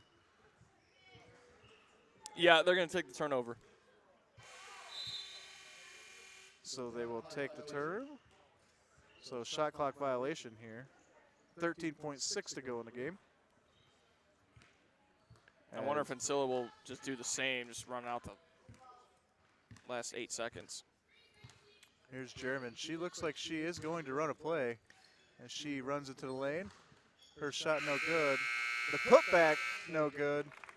And that will be your final score here at Maury Courts. Mid-Michigan College Lakers put up 99 on the Ancilla Chargers, who managed 55. It's a solid offensive output, especially in the second half. That turnaround was just fantastic, and that was the story of this game, was just the difference in that second half as Mid-Michigan now climbs to 13-10, 8-5 in conference play. Ancilla falls to 7-10 overall, 3-9 in the conference. The Chargers head to Kalamazoo Valley on Monday. The Lakers head to Lansing on Wednesday before returning home for the finale, the, I guess, sophomore night against Glen Oaks next Saturday. Yeah, so again, story for the game for me is 4 quarters of great defense, 2 quarters of really good offense, and then maybe those 2 technical fouls that felt a little bit odd. But we'll sign off. Stick around. We got the men's game coming up. You're watching Laker basketball on MAC TV Sports. I'm Nick Toner for Austin Chastain. We'll see you for the men's game coming right up. MAC TV Network is a local public access station that offers a variety of services, from in-studio interviews, wrestling, and so much more. We cover local concerts, sporting events, and activities around the community. Members of the community can come in and take a free workshop to learn anything from editing to camera work. Broadcasting on Charter Channels 187 and 191, serving Gratiot, Isabella, and Clare counties.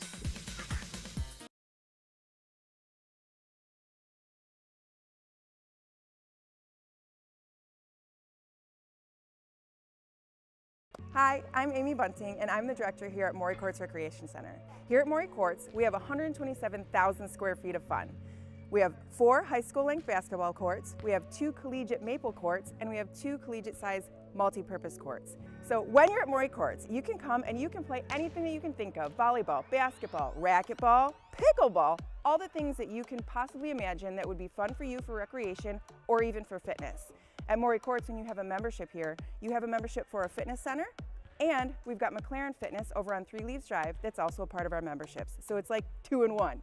Also, you have choices when it comes to purchasing your memberships. Depending on if you're a student or a senior citizen, you may get a discount, or if you're a member of some place that is a corporate partner of ours.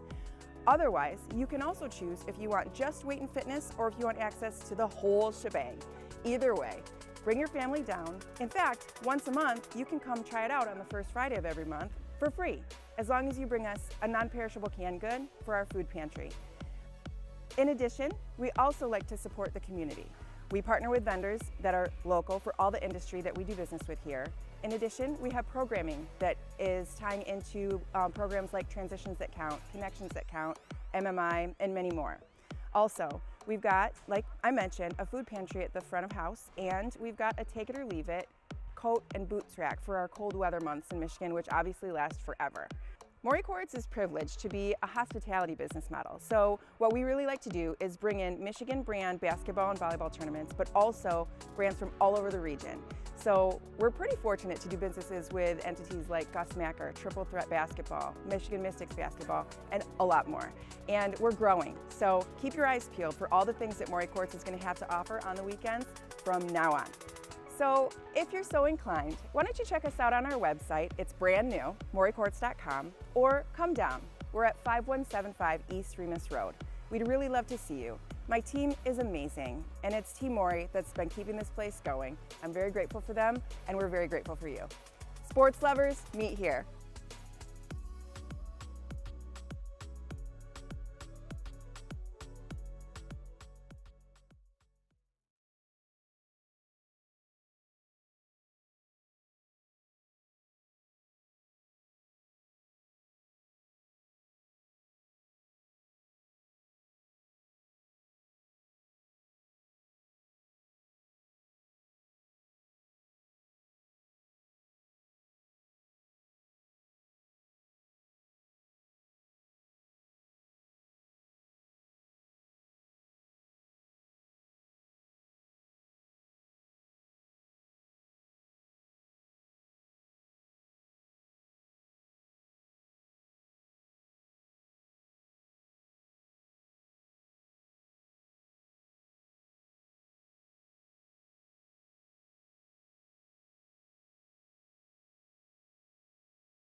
Welcome back to Maury Courts here in Mount Pleasant. Austin Chastain here on the Laker women's basketball postgame show, along with head coach JT Cleveland. And JT, just a great win, 99-55 victory over Ancilla, moves you to 13-10, 8-5 in the conference.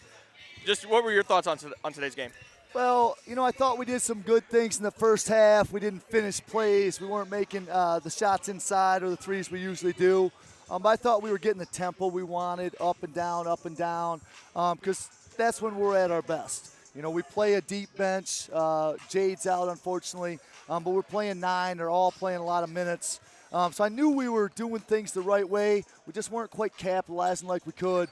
I thought Lex's work in the second half, defensively and offensively, really gave us a spark in that third quarter. Comes right out, gets 7 points, a couple of steals right off the get-go, and then all of a sudden everybody just, when you have a leader step up, everybody follows behind.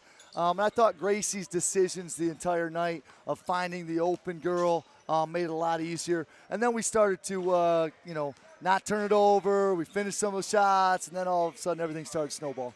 Score 61 points in the second half. We were just talking about you're making your shots and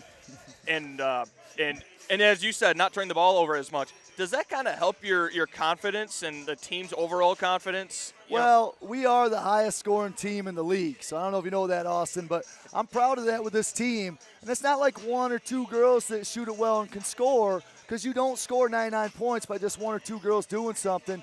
You've got to set each other up. You got to be in the right spot. You got to run the court. You got to get to the offensive glass. And so that's what I'm really proud of as far as being able to score at a high level, is that we're all doing it together. We're trusting each other, not trying to do it ourselves, and we're very unselfish. Oftentimes you think of a team scoring a lot by one person or one young lady kind of stepping up, but that's not the case at all. Because even if one young lady steps up and scores 35, you're probably not scoring 99 points. You got to do it with multiple players, and we're really doing that. And a lot of girls have gained confidence from that. Our bench is coming in and doing such great things.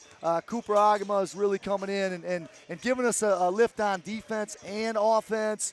I thought Nader did a great job running the court, being aggressive too. Olivia Naderhood, in case you're not sure who that is. Chloe's being physical in there too. So a lot of good things coming off the bench. And that just, all of a sudden now you have depth. And that wears teams down. I wanted to ask about the technicals on Satori and Taleka. We haven't seen that here yet at home. Yeah. And it sounded like we could overhear the conversation with Taleka and the official, and it didn't seem like it was. Well, did you get an explanation? Yeah, I mean, she said she didn't say much, but one thing you got to do, you got to let your play do the talking. We're already up by 39 points. We did not need a technical. Taleka's a class act. We'll address it. She won't have any more technicals. Same thing with Satori. She's a great sport. Neither of those young ladies have any character flaws. They're awesome. But we'll address that. We'll make sure if the heat of the moment, you and I are going head to head, and we're really fighting it out. There's all these emotions inside. And it's easy to let something slip that you shouldn't. And then maybe the referee calls something you don't like. It's easy to let it go. But you got to make sure it's about the team. It's about representing the team, coach and staff, Mid-Michigan College, your parents that are probably in the crowd, and representing them the right way. So we just want to represent with how we play. When we got the last technical, we were ahead by 44 points or something. There's no sense in that. Just go to the next play, because we had, we were playing at a super high level by then. So don't distract from the play by something silly. But we'll address it. I'm very confident that we won't have any more technicals. Fair enough. JT, thank you very much. Thanks, Austin. Appreciate you. Nick and I will be back for the men's game as the men's Lakers get set to take on the men's Chargers here in about 11 minutes' time. You're watching Laker basketball on MAC TV Sports.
Welcome back to Maury Courts as we get set for the men's game.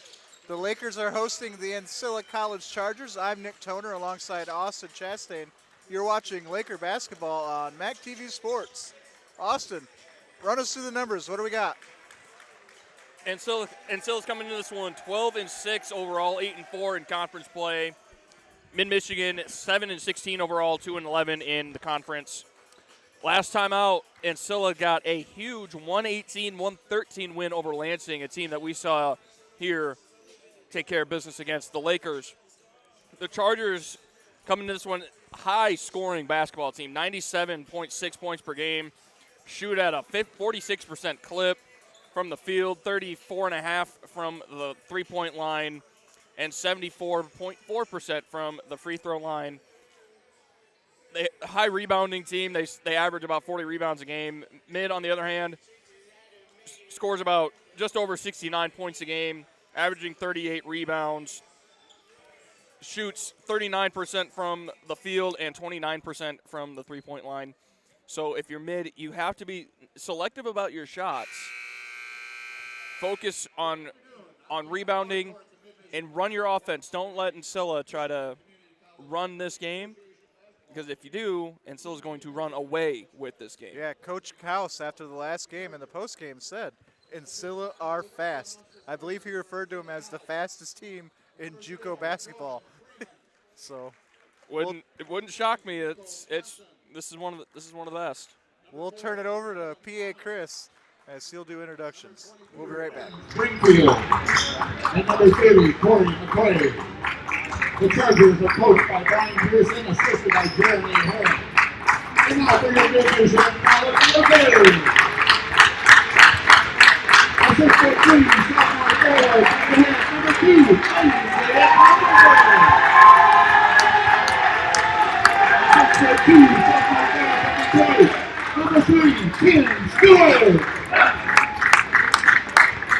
Assistant 7, freshman forward from Detroit, number 5, Satchel Love. All right. A 5'10" freshman guard from Oak West, number 11, Noah Pruitt. And a 6'4" sophomore forward from Brazil, number 12, Enrique Andrade. The Lakers are coached by Caleb House, assisted by Taylor Artis, Joel Dyer, and Byron Sharp. All right, we're back. Same starting five that we saw last time out here for the Lakers. Pruitt, Hungerford, Satch, Andrade, and Tim Stewart. And we are underway.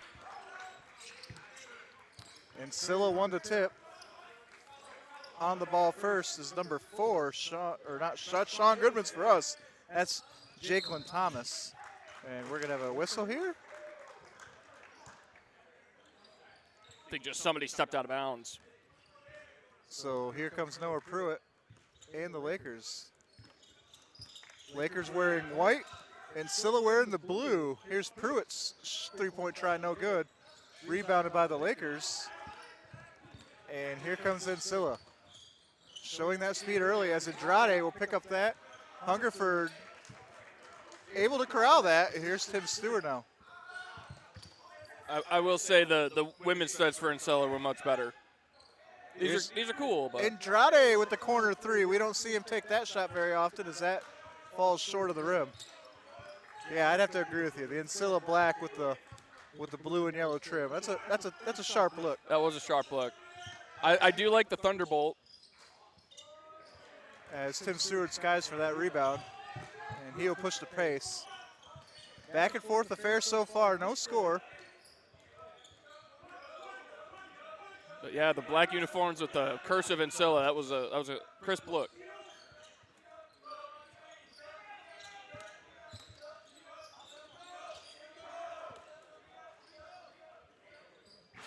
And that three-point try from the corner for Satchel Love doesn't fall. So we see 2 threes from the corners from the bigs that we don't normally see. And Tim Stewart with the great Tim Stewart with a block. Yeah, what a play. You hear us talk about Nowak in the women's game. It's Stewart in the men's game. As Andrade almost finishes that with some thunder. His baseline drive denied by the Ancilla defense. It's another weird game. We're almost 2 minutes in. No one scored yet.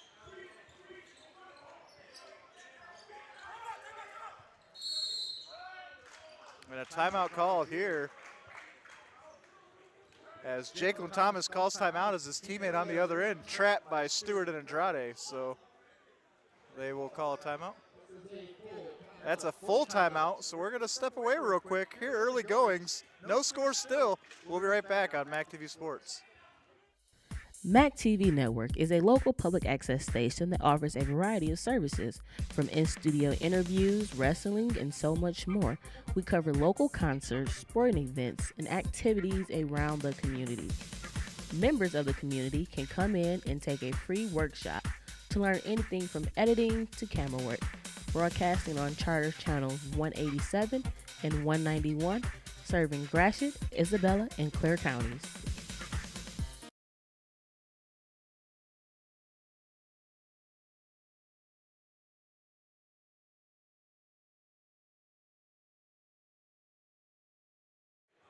Welcome back to Maury Courts. Nick Toner alongside Austin Chastain. You're watching Laker basketball on MAC TV. During the timeout, Chargers coach Brian Harrison, you could definitely hear was fired up, trying to get his team alive in this ballgame. Yeah, and that was one thing that exactly that he mentioned is it's got to come alive. As that shot falls, and that's Rico Swanson with the mid-range too. And Ancilla strikes first, or 17:44 to go.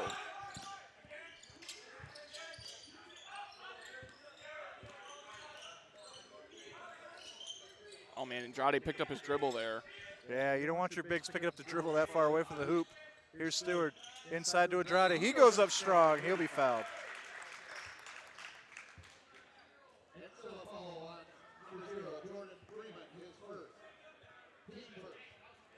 So Andrade goes to the line and put Mid-Michigan on the board.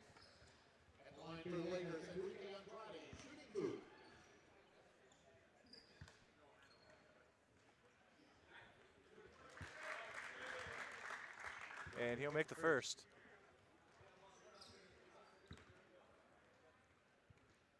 Andrade here for Mid all the way from Brazil. And he'll miss the second. Lane violation, though, will allow him a second crack at it.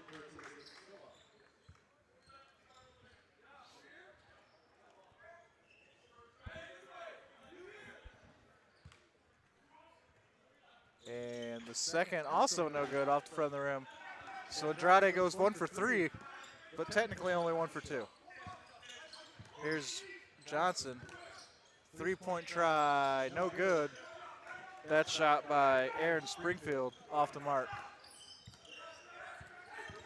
Stewart kicks it out. Hungerford for 3, wide open for the corner. That doesn't go. Rebound, bouncing around, still loose, still on the deck. And Rico Swanson comes out with that. And that shot no good by Jacqueline Thomas. Back and forth action here for the Chargers and the Lakers. Referees letting them play a little bit early here. Lots of physicality. That's good to see after their last time out. It was turned into a pretty ticky-tack matchup. Here's Stewart on the drive. He'll find Satchel Love down low. Andrade from the top of the key, thought about it, didn't take it. Tim Stewart will take the long 2, and he'll get that to fall. So good look there by Stewart. Took a little longer than I think the Lakers would have wanted there, but that's the shot you want. 3-pointer from the corner is good for Jacqueline Thomas.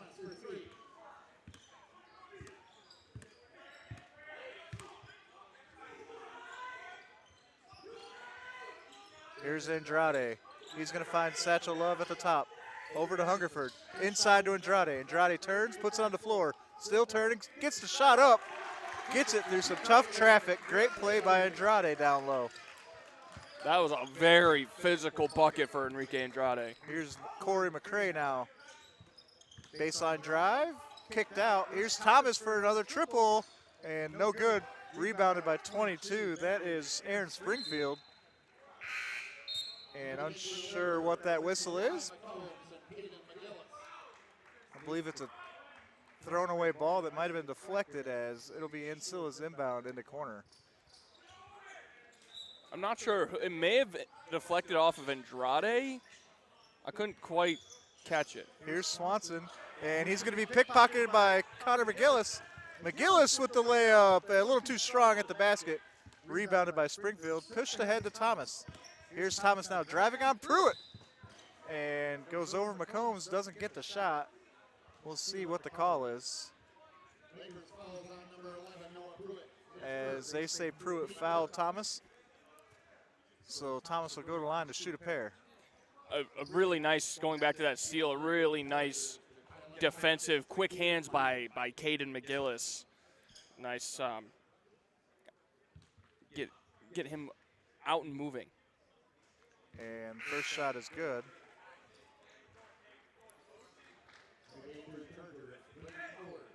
But in that fast break, if you're Caden McGillis, you got to finish it. But good work to get the turnover. And Thomas's second is also good.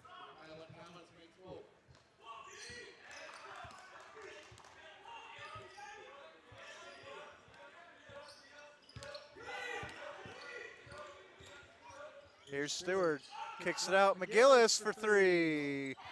Long range, got it.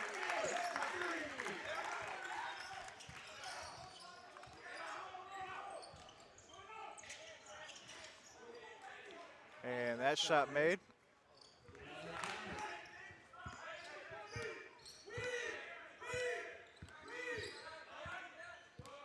Excuse me, it's Caden McGillis, not Connor McGillis. I don't know where I came up with that. It's like it's my first mid game. Here's Noah Pruitt on the drive. And he will travel, and that'll be a turnover. Man, I think the fast-paced action might have got me flustered. I think so. It happens, man. It happens to all of us. Here's number 5, Brady Powers, his first action of the contest for Ancilla. He's going to go to Springfield. I will say, Jakylan Thomas for Ancilla communicates so well. And his triple, no good. And that rebound's going to go out of bounds off Ancilla.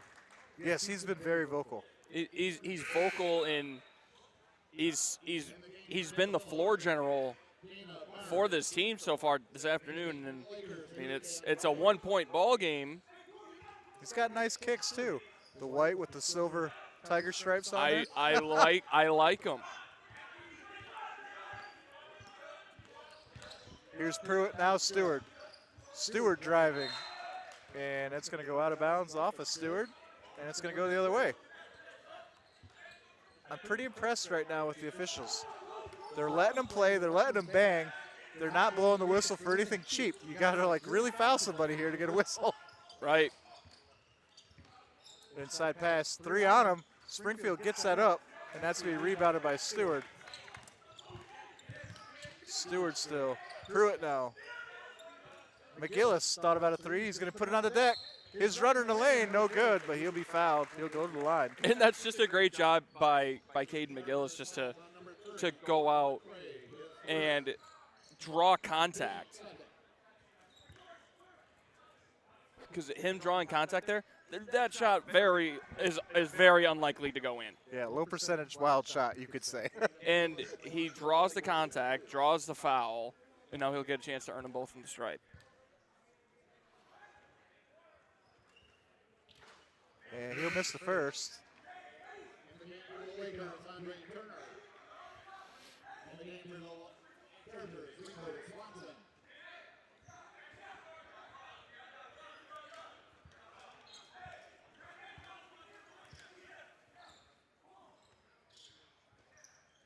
And McGill's second no good, rebounded by Powers. And he'll quickly push the floor for Ancilla. Now Thomas on the drive. What a pass by Thomas inside. McGillis comes down with the rebound, though. Nice block by Andrade there. As Barnes unable to finish that Thomas delivery. McGillis. McCombs now over to Turner. Turner wants to drive, gives to Pruitt. Pruitt puts it on the floor. Step back triple, no good. McGillis can't handle the rebound. It's going to fall to Powers, and here come Ancilla.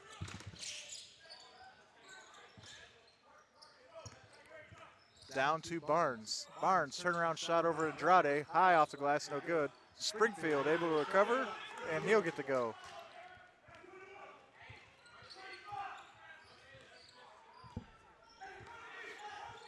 Noah Pruitt, man-to-man coverage by Ancilla. Hard screen by Andrade. Pick and roll is good, and Andrade unable to finish at the rim.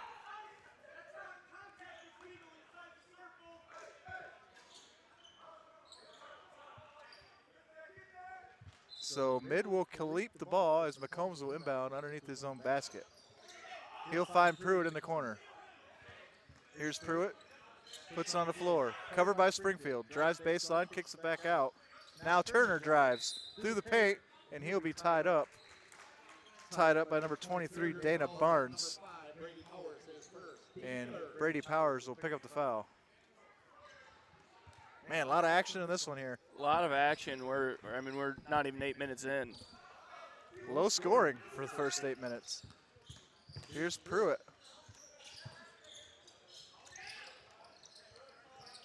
Turner now. Jab steps, Powers, picks up his dribble. Still Turner, loses it right to McGillis, though. Fortunate for the Lakers. McGillis inside. Two-pointer off the glass.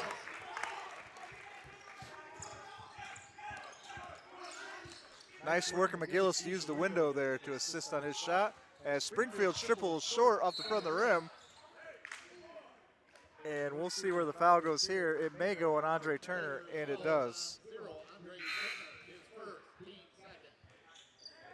Unfortunate foul for Turner to pick up there. Just not necessarily, it's kind of an unnecessary foul almost. Yeah, just two players meeting in the middle for a long rebound. Right, and we've seen some pretty aggressive contact go uncalled. Springfield no good. Barnes with the finish. Here's Andre Turner now.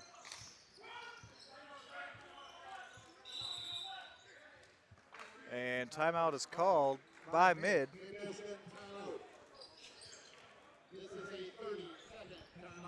So it's a 30. We'll stick around. What have you noticed, Austin? What do we got so far? Mid is trying to run its offense, trying to work it around the perimeter, have Andrade flash at the high post, get the pick and roll, and then roll back, or I guess set the pick, then roll back down. So they're trying to run the offense. Just can't get the breaks, but and on the defensive end, Mid's doing a pretty good job so far keeping Ancilla. Yeah. And it's kind of three-headed monster of Rico Swanson, Kaylin Thomas, and Dana Barnes, Yeah, you keeping those three in check. Yeah, you mentioned this team averages 99 points. We're a quarter of the way through. They've only got 13 on the board. That's about half of their average, I'm guessing, through 10 minutes. So here's Pruitt. Man-to-man coverage by Ancilla. Andre Turner now. Andrade's got position down low. It's just, can they get the ball to him? Pruitt on the drive, and he'll get the high window shot to go. That was ridiculous off the high glass. Thomas for three.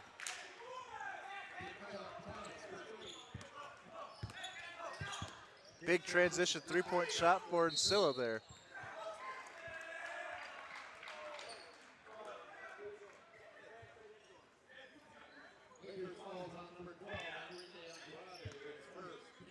So Andrade will pick up his first foul there on an illegal screen. Here's Rico Swanson for the Chargers. Over to Jacqueline Thomas. Now Barnes from the baseline. His shot too strong, rebounded by Pruitt. Pruitt on the drive, gets his man in the air. Circus shot, can't get it. Andrade tips it away, but falls right to Jacqueline Thomas. Here's Ancilla now. Thomas on the drive, and he can't get the finish over McCombs and Turner, although Turner will pick up another foul here. So Jacqueline Thomas has been a handful for Andre Turner to guard here last minute or so. He's so shifty and quick and lethal from everywhere that you almost want Pruitt guarding him, I would feel. I mean, Andre Turner is not giving him any space, which is what you want to do, but with not giving him any space, it leads to all this contact that, is going to Right, get whistled and- eventually. Right, and that was absolutely not a knock against Andre Turner. I'm just saying, it just Noah Pruitt is similar in style. They're Yeah, both either- shifty and can move around quickly. Yeah, I would think either Stewart or, like you said, Pruitt. I would probably put Stewart. He's a little more of a tenacious defender. He's got that grit that Thomas has This is shown. true. This is true, and Andre Turner does too. He's one of the better defenders on the roster. So again, that was not a knock. Yeah, no, It's- absolutely it's- not. Here's Turner now, covered by Swanson, man-to-man. Turner drives, and he's going to fall, and he will be called for the travel as he just kind of edges himself as a hockey term.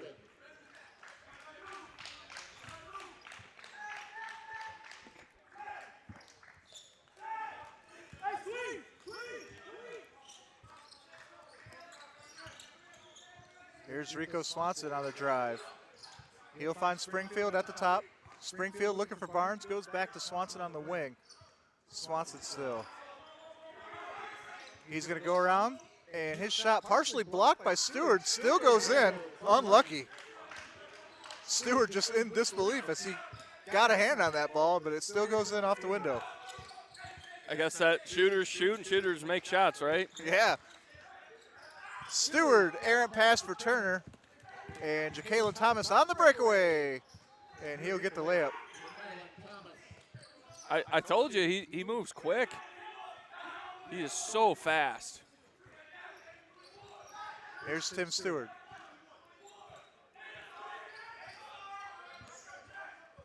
Turner now. He got Thomas in the air. Yep. That's a good shot for Andre Turner. He just couldn't find it. Here's Thomas again on the drive. I mean, he averages 20 points a game, and he's showing why. It's already 14 in this first half for Jacalen Thomas. Here's Tim Stewart. TJ Rady now over to Andrade at the top. He's going to work it around to McCombs. McCombs takes the three with the man in his face. He shoots that over Rico Swanson. Here's Swanson now.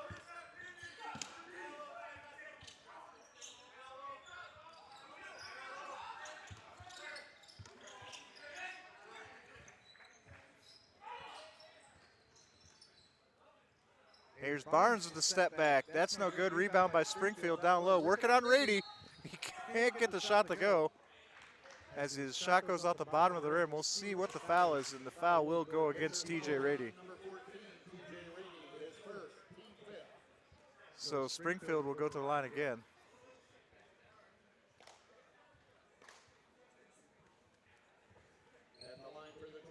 But yes, to further your point, Jacalen Thomas has been a handful for Mid-Michigan here in the first 12 minutes of this game. And I mean, he's just so fast, and I think that's the main point of what Caleb House said to us on Wednesday is that Ancilla is quick.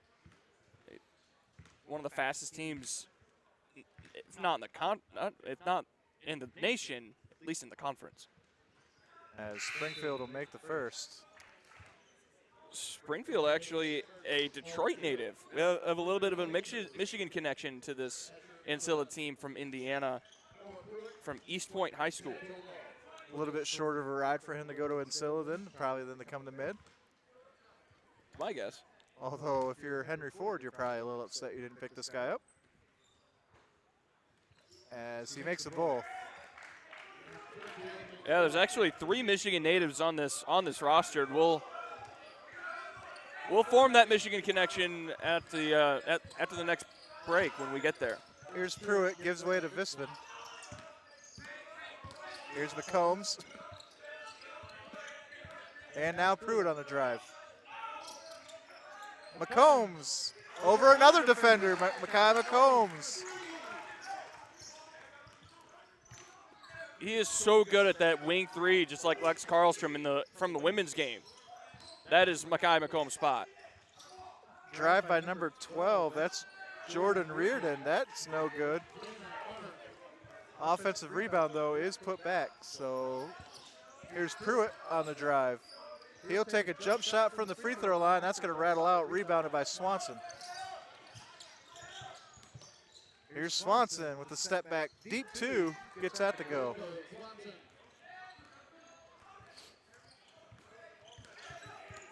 Here's Noah Pruitt.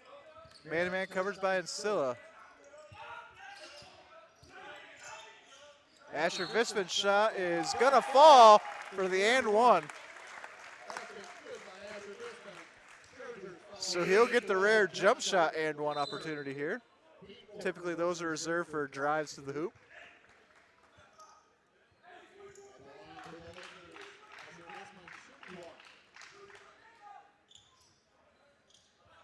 Asher Visman's pretty good at drawing contact.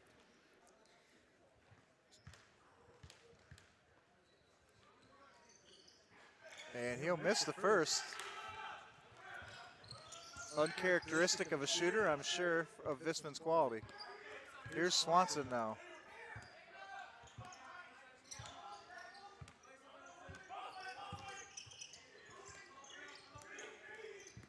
Here's Keith Rupert now. And here's Reardon on the drive. He'll kick it out. That goes to Nolan Sherrick. Sherrick still. Rupert with the shot will miss everything, and that'll go out of bounds for Mid-Michigan ball. Great defensive stop there by Mid. We need to see more of that defensive tenacity. I was just about to make that point. I mean, I noticed on that possession there, Tim Stewart really communicating, really being vocal, kind of following in the line of Thomas. McCombs' three-point try from the opposite wing rattles out. He almost banked that thing home. Here's Reardon now. To the top to Rupert. Here's Swanson working on McCombs. He'll get his shot away. That's going to be short. Rebound is collected by number 10, Nolan Sherrick, and they'll reset the play. Here's Rupert back to Sherrick. Sherrick's three is no good. Rebounded by Satchel Love. Here's Noah Pruitt.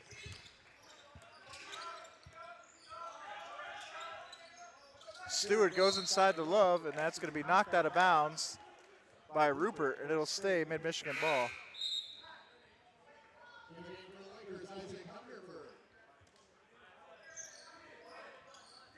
Keith Rupert in disbelief that he thinks that ball went out of bounds on him.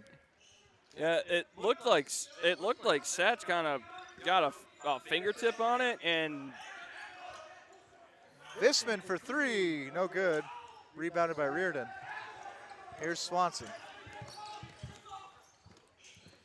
Nice hustle by with Visman. The steal.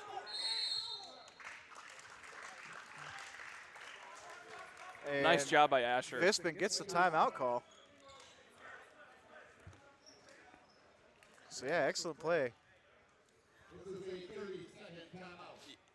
You know, one thing about him, you know, he doesn't play a whole ton. I mean, he gets into the game, has quality minutes, but he hustles, and he has great awareness, especially that play right in front of us.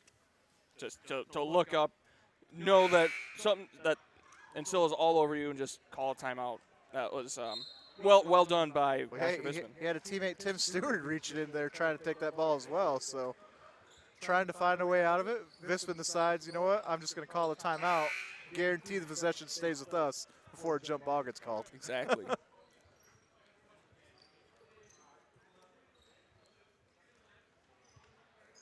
And so we'll have a Laker inbound here to the left of our table. It'll be Tim Stewart. He'll inbound. He'll go right to Noah Pruitt in the backcourt. And Ancilla show man-to-man still. Here's Pruitt. Here's Visman. Visman on the drive. He goes up strong. He gets it off the window. Here's Swanson. Swanson having trouble with Stewart. He gets a shot away off the screen. Can't get the fall. Collected by Hungerford. Here's Pruitt now. Pruitt on the drive. Kicks out. Visman for three from the wing. Book it. Mid-Michigan within three now. 4:30 to go here first half. Lead has been as big as 12 for the Chargers. Here's Reardon. Up to Rupert at the top. Barnes sets the screen. Rupert to Reardon. Reardon's three, misses everything.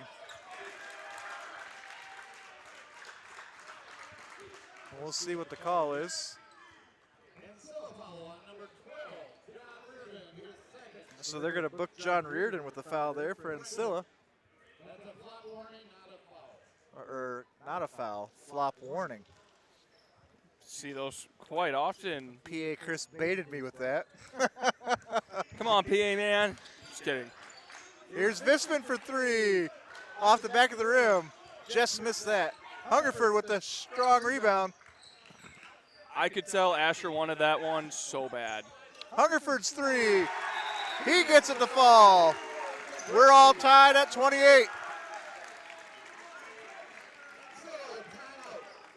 And Ancilla will call the full timeout, so we'll step away. We'll be right back. You're watching Laker basketball on MAC TV Sports.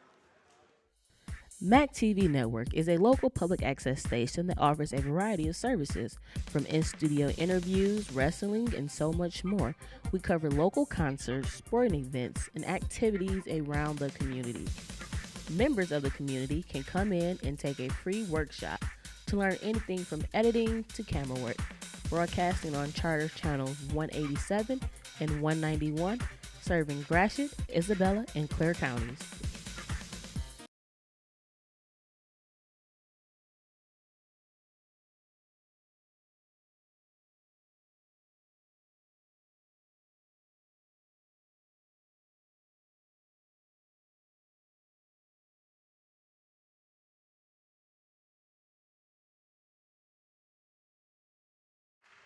Welcome back to Maury Courts. First half action here, the men's game against Ancilla. We're tied at 28, 3:57 to go. Austin, if you're mid-Michigan, you've battled back already from a 12-point deficit. What do you got to do to keep this momentum? And maybe, I mean, it's really early, but really stymie this team that averages 99. They're only at 28 right now. Well, and Mid's been doing a great job of controlling the defensive pace, and I know that sounds weird to say, but I mean, you're seeing it right here. Look at this, the switch. Satch comes up, they switch, they don't get the switch, right? Or they try to switch and they can't get it. Double teams like this right here with Stewart and Pruitt.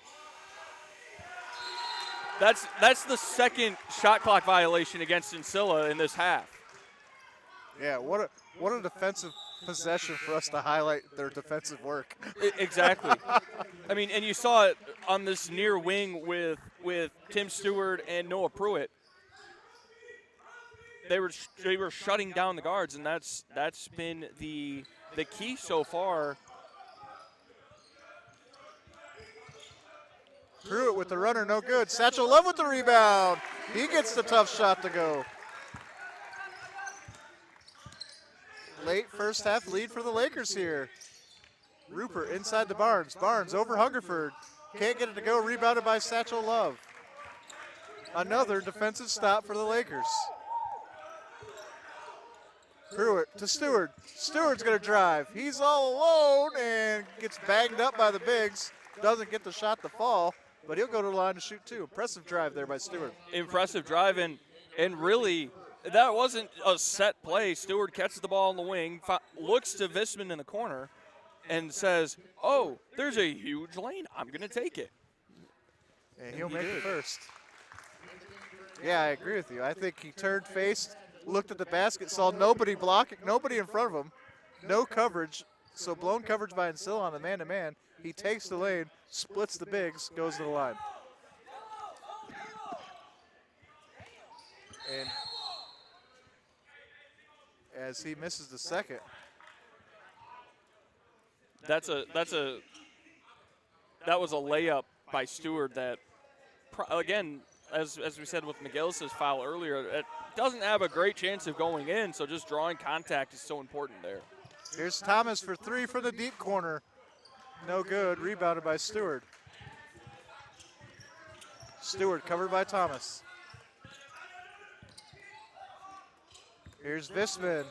Visman in the lane, and he'll be fouled. He'll go to the line to shoot two.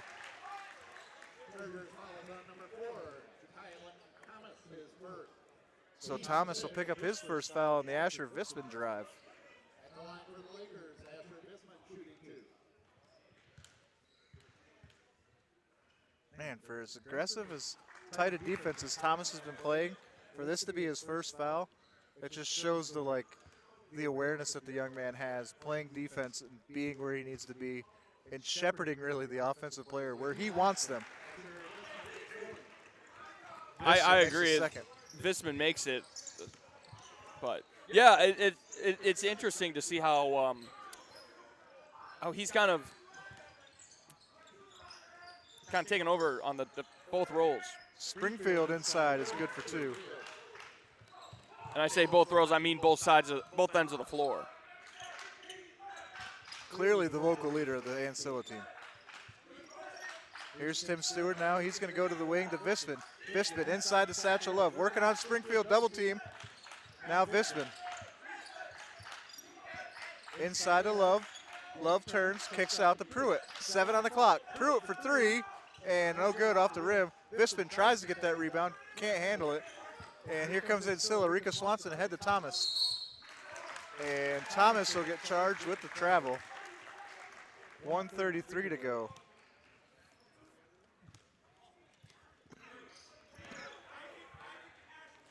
Here's Pruitt now. 32-30, 1.5 minutes to go here in the first half. Visman. Stewart.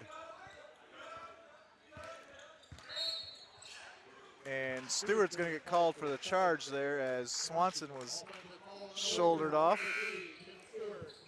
It's really interesting from a schematic standpoint to watch this mid offense because it's just a standard 4 out. But and Satchel Love either cuts to one block or the other, and then he'll cut up when the ball's on the wing. Swanson, Springfield for 3. He'll get that to fall. So Ancilla back on top by a point here, under a minute to go. Here's Pruitt. Pruitt slips 2 defenders, still with Pruitt in the corner. He'll find Visman on the wing around to Hungerford, around to McCombs. McCombs back to Hungerford, puts it on the floor.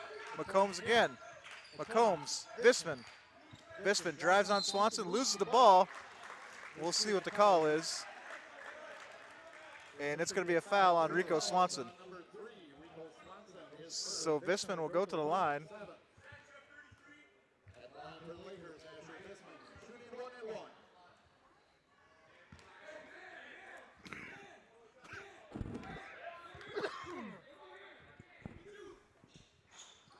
Visman misses the front half of the 1-on-1. Quickly ahead to Thomas. Thomas now driving. Wild shot, doesn't get it. And here's Visman ahead to Pruitt. Pruitt looking to slow things down. As shot clock and game clock basically even. Maybe 0.9 seconds the difference. Now watch this. Satchel's up in the high post trying to create traffic at the top of the key. Here's Pruitt on the drive, gets 2 up, takes the shot, and he will be fouled. He gets 2 Ancilla defenders to leave their feet, and then he just jumps into him with the shot. And no chance of it really going down, but he's going to get the contact he's looking for. Right, and it didn't get anywhere near the rack, really. But that's how that play was set up. Satchel was up in the high post, so then you can have Pruitt drive. And Pruitt will make the first. So we're all tied here now. 5 seconds remain here in the first half. Pruitt with a chance to put us ahead. So when Satchel's up, he draws the big. Pruitt makes his second. He's got 4. Here's Swanson racing the floor. Blocked by Love, and that'll be no good. So that'll end the first half, 34-33 in favor of the Lakers.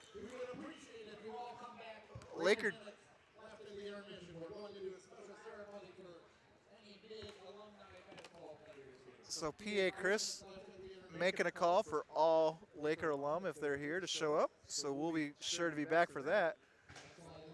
But with that, I guess we'll go to a break. We'll come back a little early so that we can get that alumni ceremony. But right now, 34-33, you're watching Laker basketball on MAC TV Sports.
Hi, I'm Amy Bunting, and I'm the director here at Maury Courts Recreation Center. Here at Maury Courts, we have 127,000 square feet of fun. We have 4 high school-length basketball courts, we have 2 collegiate maple courts, and we have 2 collegiate-sized multi-purpose courts. So when you're at Maury Courts, you can come and you can play anything that you can think of: volleyball, basketball, racquetball, pickleball, all the things that you can possibly imagine that would be fun for you for recreation or even for fitness. At Maury Courts, when you have a membership here, you have a membership for a fitness center, and we've got McLaren Fitness over on 3 Leaves Drive that's also a part of our memberships. So it's like 2 in 1. Also, you have choices when it comes to purchasing your memberships. Depending on if you're a student or a senior citizen, you may get a discount, or if you're a member of some place that is a corporate partner of ours. Otherwise, you can also choose if you want just weight and fitness or if you want access to the whole shebang. Either way, bring your family down. In fact, once a month, you can come try it out on the first Friday of every month for free, as long as you bring us a non-perishable canned good for our food pantry. In addition, we also like to support the community. We partner with vendors that are local for all the industry that we do business with here. In addition, we have programming that is tying into programs like Transitions That Count, Connections That Count, MMI, and many more. Also, we've got, like I mentioned, a food pantry at the front of house, and we've got a take it or leave it coat and boots rack for our cold weather months in Michigan, which obviously last forever. Maury Courts is privileged to be a hospitality business model. So what we really like to do is bring in Michigan brand basketball and volleyball tournaments, but also brands from all over the region. So we're pretty fortunate to do businesses with entities like Gus Macker, Triple Threat Basketball, Michigan Mystics Basketball, and a lot more. And we're growing. So keep your eyes peeled for all the things that Maury Courts is going to have to offer on the weekends from now on. So if you're so inclined, why don't you check us out on our website? It's brand new, maurycourts.com, or come down. We're at 5175 East Remus Road. We'd really love to see you. My team is amazing, and it's Team Maury that's been keeping this place going. I'm very grateful for them, and we're very grateful for you. Sports lovers, meet here.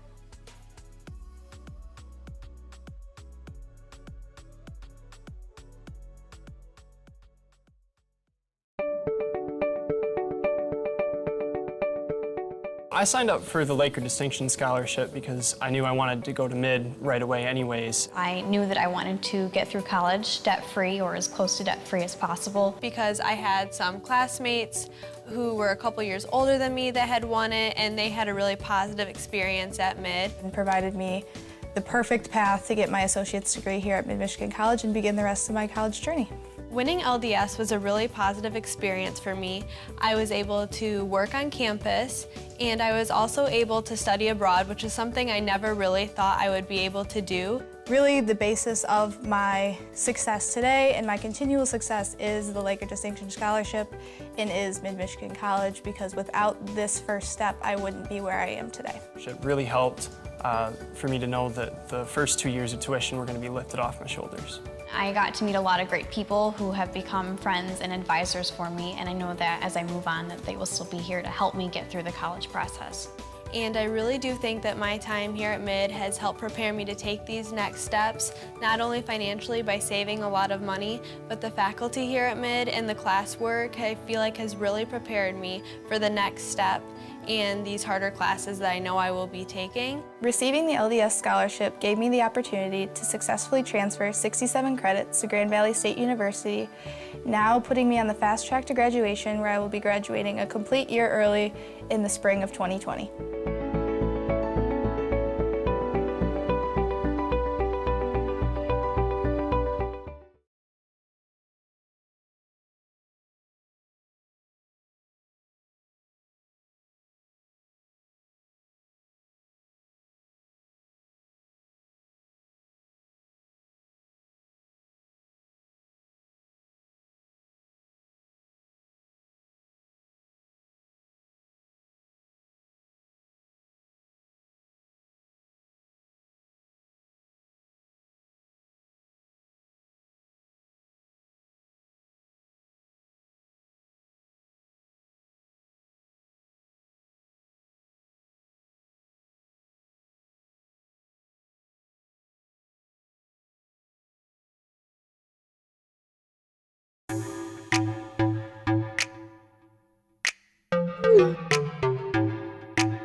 Humane Animal Treatment Society is an animal adoption center that helps find animals forever homes and provide them with certain medical treatments. There are many ways you can help their cause. You can volunteer at HATS by running and reading with the animals, helping the staff with daily routines, and photographers can take pet pictures to boost their portfolio. There are still many animals looking for a forever home. See other ways you can make a difference at www.hatsweb.org.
Welcome back to Maury Courts here, halftime in the men's game between Ancilla College. The Lakers winning by a score of 34-33, but we have some Laker alumni that are about to be recognized. So we're here back a little bit early. Austin, in the meantime, while they set this up, what do we think here for the second half? An early preview, what we got. See how fast they can get through it, but 3 keys in the second half. Keep running the offense. Oh, never mind. Never mind. We'll get to it after the little ceremony here at halftime. Many Laker greats. Coach House and the program want to thank the previous players, coaches, and administrators who are unable to join us today for their contributions to the growth of the program. At this time, we want to recognize those that could join us today in a celebration of the past, present, and future of the Mid-Michigan College men's basketball program. Could we please have all of the former players, managers, and coaches meet at center court at this time to be recognized and for a photo.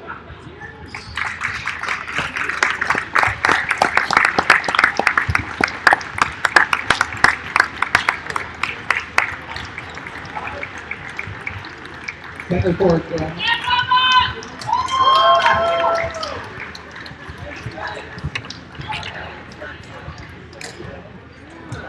we have one more round of applause for the basketball alumni.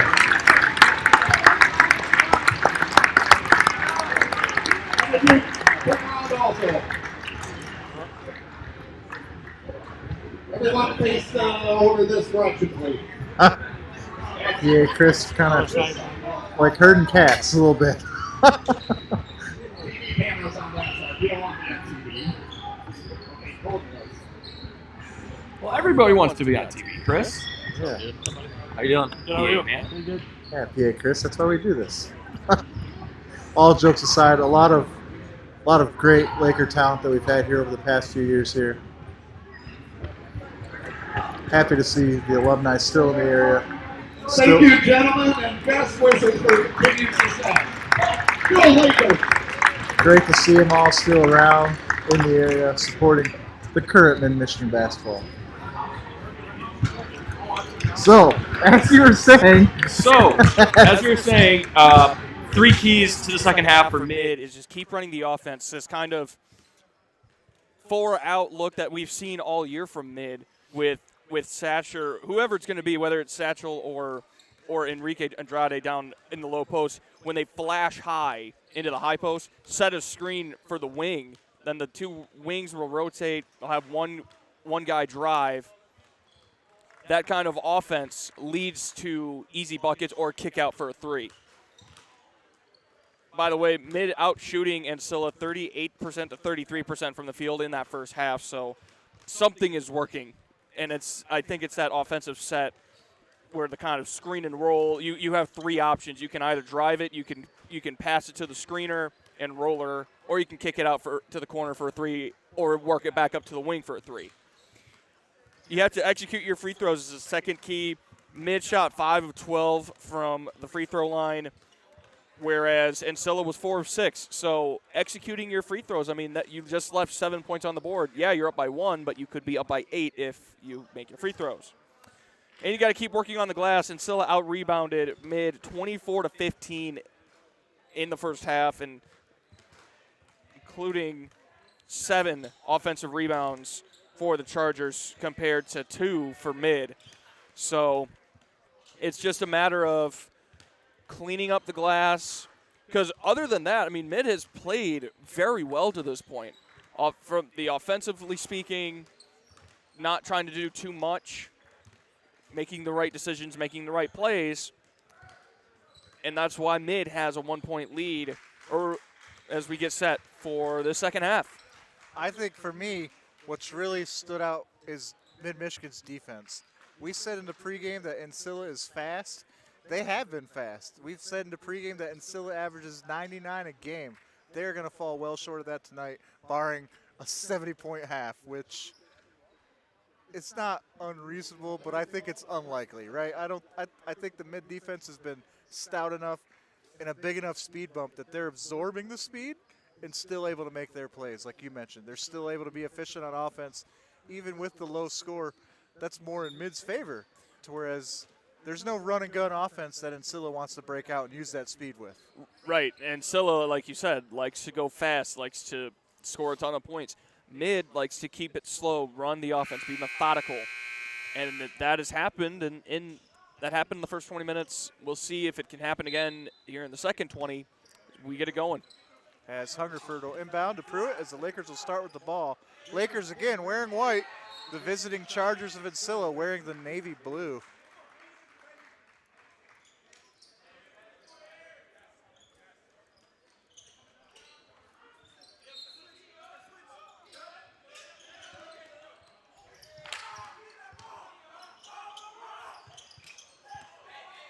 Satchel Love runs it to the back of his own teammate, Hungerford. Here's Pruitt now. Pruitt with the mid-range shot. He'll get that to fall.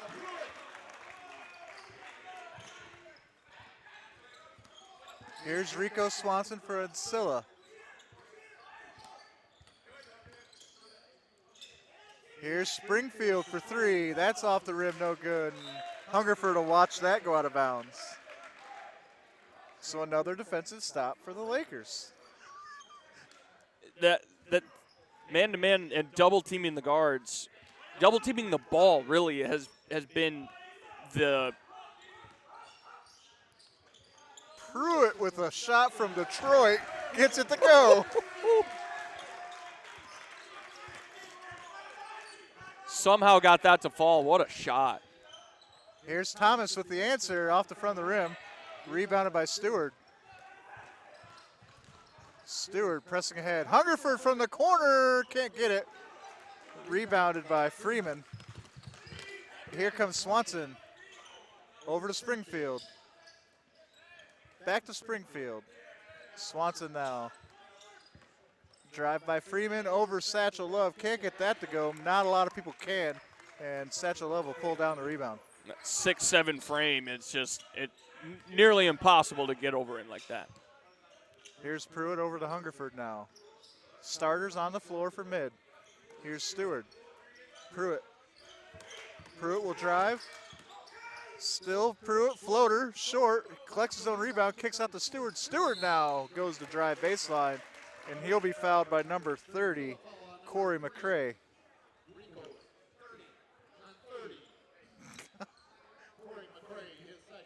PA Chris tripped up a little bit, but we still love him. Even though he said that guys don't want to be on TV. Yeah, even though he definitely put us in a bad light, which is unfair, PA Chris. All kidding aside. Here's Hungerford now. Pruitt. Pruitt cross-court pass to Andrade. Andrade's going to drive the baseline. He'll lose the ball, but fortunately that'll go off of Freeman, and it'll be in favor of the Lakers. You can hear Ja'Kalen Thomas with every ball that rolls across the floor. We need that ball. We need that ball. Here's Satchel Love with the inside finish. That was just a great backdoor cut by Satchel Love. Mid stretching the lead to 8. Here's Springfield. Springfield puts it on the floor, kicks it out wild, and that'll be another kind of an unforced turnover there. Tenacity. I mean, you saw it right on the near side. Tim Stewart jumping around, kind of flailing his arms and legs. Not intentionally trying to kick the ball, but he's just trying to cause a distraction. Hungerford, Stewart, back to Hungerford from the corner. Catch and shoot is good. That was ridiculous. Isaac Hungerford might be the best spot-up shooter on this mid-roster. He's kind of struggled this year with that. We've seen him in the past just be lights out. This year, not as much as you would think, as that shot falls for Swanson. And there'll be a timeout on the floor. Mid leads by 9. We'll see how long the timeout is. It's a 30, so we'll stick around.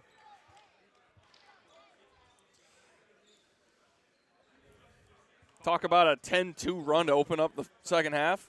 Are you kidding? Yeah, if you're the Lakers, that's exactly what the doctor ordered. And again, they're not doing anything fancy. It's not like they're trying to run a ton of back cuts. I mean, Satch scored on that back cut just right here, but they're not running back cut after back cut. They're keeping it simple. They're finding the open man, and the open man is smacking threes. Yeah, taking care of business when you have the ball. Naming a game for the Lakers here early in the second half. In their defense, like we talked about, still quite the hurdle for this Ancilla team to get over right now. Here's Hungerford. Inside to Satchel Love. Love goes in further to Andrade, and that'll be knocked away. I believe that went off of Rico Swanson's forehead as he came around the screen, and the ball was just kind of there as he kind of rubs his neck as he might have got a little bit of whiplash on that. Talk about using your head in a game of basketball, huh? Just kidding. Hope he's okay. Here's Pruitt. He's trapped, but able to break free as he finds Stewart. Stewart back to Pruitt. Pruitt thought about it, doesn't take it. He's going to go baseline, and we're going to get a foul called, and I believe this is going to go against Pruitt. Well, they're going to call that on Satchel Love off the ball fouls. So really unsure what that was, but I think it might have been a hold. Here's Swanson now for the Chargers. Screen set. Rube Springfield.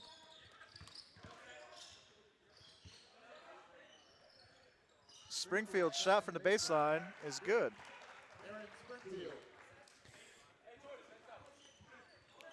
Satchel Love coming up a little bit hobbled. Here's Pruitt. Slow pace now by the Lakers. Ja'Kalen Thomas meets him at the stripe.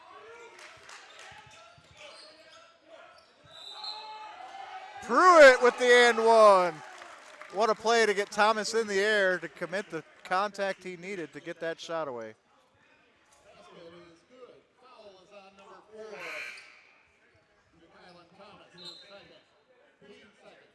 Big play by Noah Pruitt there. The shot fake to get Thomas up into the air was something special, and he did that all himself. I mean, we saw Pruitt just take it over the half-court stripe. And he'll convert the three-point play.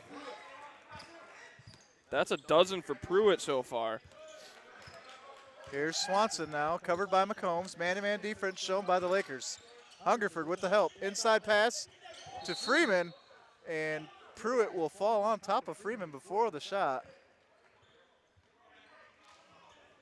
Thankfully, Freeman able to walk away from that as Pruitt falls on his back of his head and neck area. And he walked away. Glad Pruitt walked away, too. He kind of slapped the floor on his way down. This ball goes through Springfield's hands. Andrade with the hustle play. See, the double team just created a mistake, but then the mistake kind of rectified itself. Andrade with the skying. McCombs, triple, can't get it. McGillis can't get the board here. Springfield over to Thomas. It's Ancilla picking up the pace here. And Thomas will get called for a travel. So another Mid-Michigan a little disorganized there on that defensive possession with the speed of Ancilla, but they're able to force the travel as Thomas unable to jump cut through three defenders essentially. Well, and that's one thing too.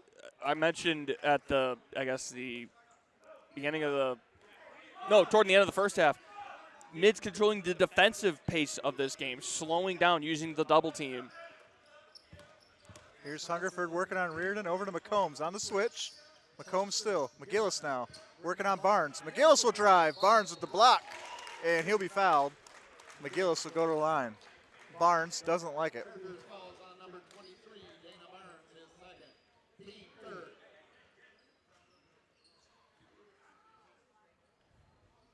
So McGillis here to shoot.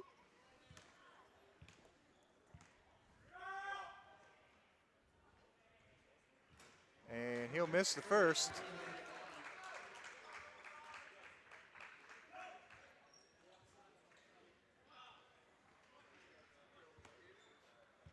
So here's McGillis now. Mid-Michigan having two.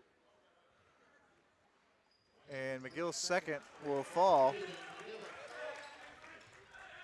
So Katie McGillis makes it a 9-point ball game here. 15 minutes to go in the second half. Here's Swanson working on McCombs. Step back, kicks out to Reardon. Over McGillis, can't get it to fall. Here's Pruitt now.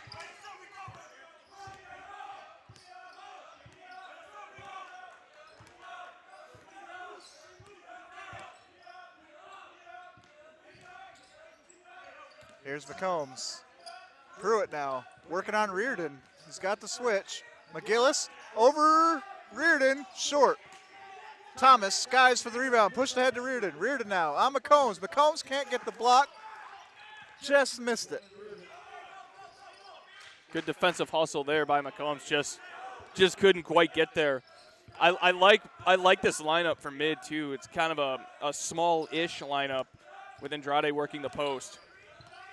Here's Pruitt. Kicks out to McCombs. McCombs working on Reardon. You'd like to see Pruitt drive it a little bit further.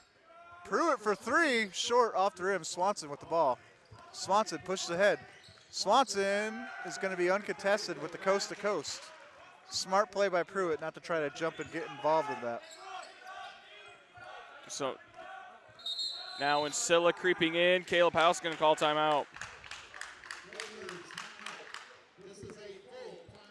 So Mid, they're able to stretch it to about 9-10 points. Ancilla cuts it in half, and they stretch it back out. Right now, we're in the lull, right, where Ancilla cuts it in half. It'll be interesting to see what Mid does coming out of this timeout to further it back to 10.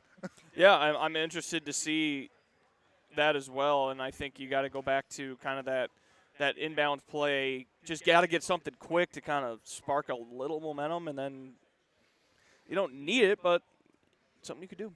Yeah. Certainly that. I believe they took a full timeout. They did. So we'll go to a real quick break. We'll be right back. MAC TV Network is a local public access station that offers a variety of services, from in-studio interviews, wrestling, and so much more. We cover local concerts, sporting events, and activities around the community. Members of the community can come in and take a free workshop to learn anything from editing to camera work. Broadcasting on Charter Channels 187 and 191, serving Gratiot, Isabella, and Clare counties.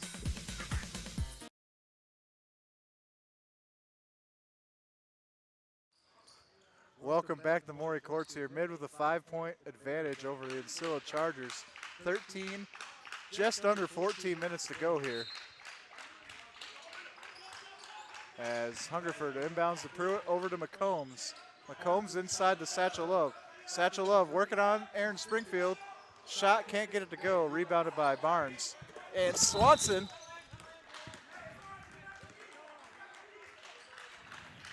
unable to keep that ball in play as he almost lands in your lap, Austin. You okay? I thought I was going to die. Honestly, I thought my life was over. Don't worry, I was trying to protect the player. Yeah, thanks. I saw that. I knew you'd be okay. Here's McGillis now on the drive. McCombs, deep three, off the back of the rim, straight in the air. And Dylan Barnes skies up for the rebound. He's pushing the pace, going coast to coast. Here's Reardon for three. No good, misses everything. Here's Pruitt. I'm certainly glad you thought I was going to be all right. Here's Hungerford for three. In and out, can't get it to fall. Rebound by Springfield. Pushed ahead to Reardon. Now Swanson. Inside to Barnes. Here's Reardon. His shot doesn't go. Rebounded by Hungerford. Now Pruitt back and forth. Nobody's scored here since we've been back for the break. And we'll have a foul called on Thomas, as Austin is still trying to collect himself. I'm drying off my laptop. I made a mistake and left my water bottle sitting up on the table, and you have a grown man come flying at us and knocks my water bottle over onto the lid of my laptop. So I'm just trying to dry it all off. It's just a little water and a little electronics. Nothing can go wrong. Yeah, nothing can go wrong, especially here in Mount Pleasant. Just kidding. I think this is actually bottled water. So here's the Laker inbound. It'll be Noah Pruitt here on the ball. Man-to-man coverage by Ancilla. Pruitt driving on Thomas.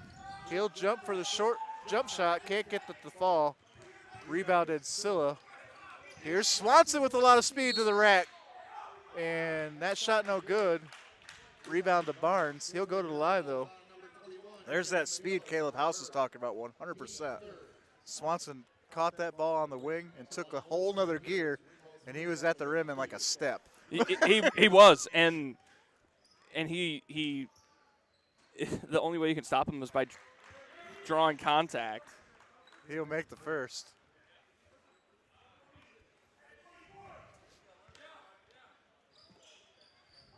And he'll make a both.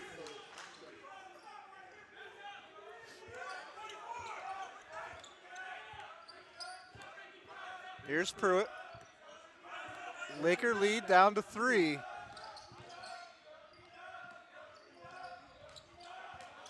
Here's Pruitt off the window, gets it to go.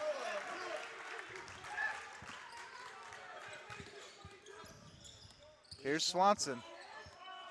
Good defense here by McCombs, not allowing him to penetrate. Ja'Kalen Thomas now working on Noah Pruitt. He'll drive.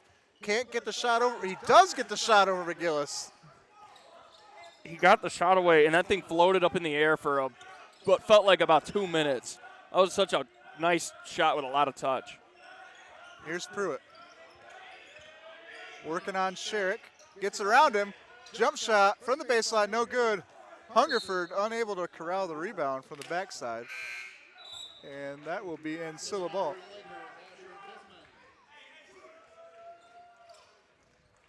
Looked like it kind of popped off of Hungerford's shoulder. So Visman to replace Hungerford here. Here's Swanson. Swanson driving. He'll take a mid-range shot. He can't get that. McGillis rebound. Here's Pruitt. Visman. Here's Pruitt. Covered by Sherrick. Man-to-man. Pruitt still has a dribble here. Satchel Love fakes the screen. Pruitt drives. He gets into the paint and loses it. There's Visman, though, and he can't get it, and it's going to go out of bounds off of Visman. Visman thought for sure someone else touched that, but usually that's the case. Usually is. I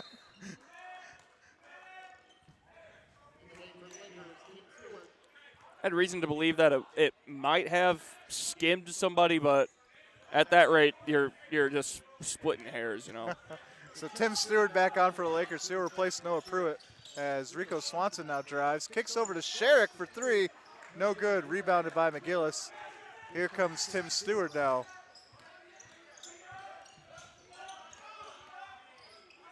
And McGillis. He'll decide to put it on the floor. Backing down Sherrick. Goes back out to Stewart.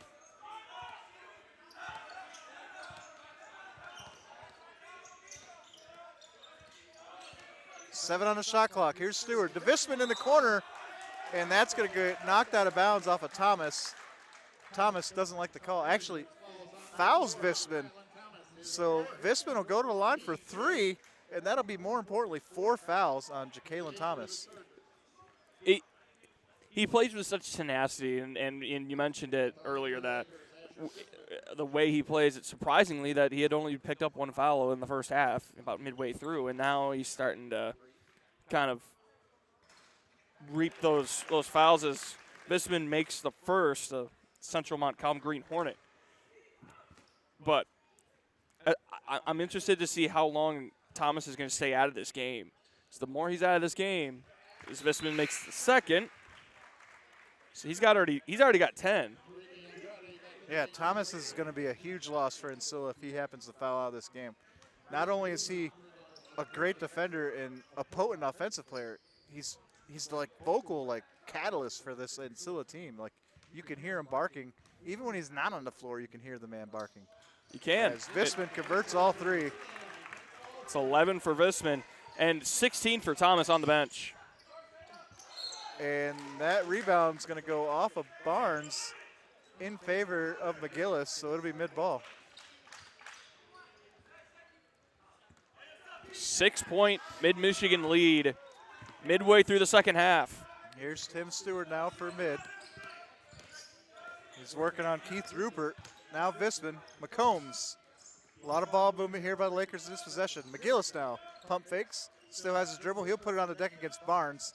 Kicks out to Stewart, but that's going to be intercepted. And here comes Barnes. Over to Rupert for 3, and that's going to fall short. Rebounded by Swanson. Here's Springfield. Shoots it. Misses that shot over Visman. Rebounded by Tim Stewart. Stewart immediately pushed the pace. Visman now. Visman will drive baseline over Swanson and doesn't get the roll. He'll get his rebound, and he'll get it that time. Great effort by Asher Visman to collect his own board and put it back in. That was some big boy strength right there. That was special. Here's Swanson now inside the Barnes to Springfield. Nice play by the Chargers, and Springfield will go to the line. I think it's Stewart on that. Tim Stewart unhappy with that call, but that's just great ball movement by the Chargers.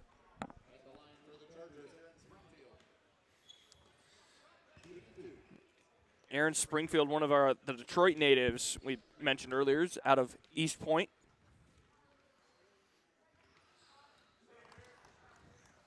He'll convert the first. 3 different Michigan natives on this Ancilla team. Ancilla, part of the Michigan Community College Athletic Association, but is in Indiana. Yep, they're home in northern Indiana there. So just south of the border. The longest road trip for mid.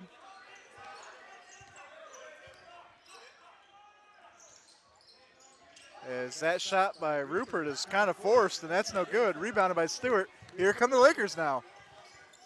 Inside pass to Andrade, and he gets the finish and the foul. Oh my God, what a find by Tim Stewart. What a look and what a finish. What The rim's behind him, but he puts that up with his right hand, gets it to fall.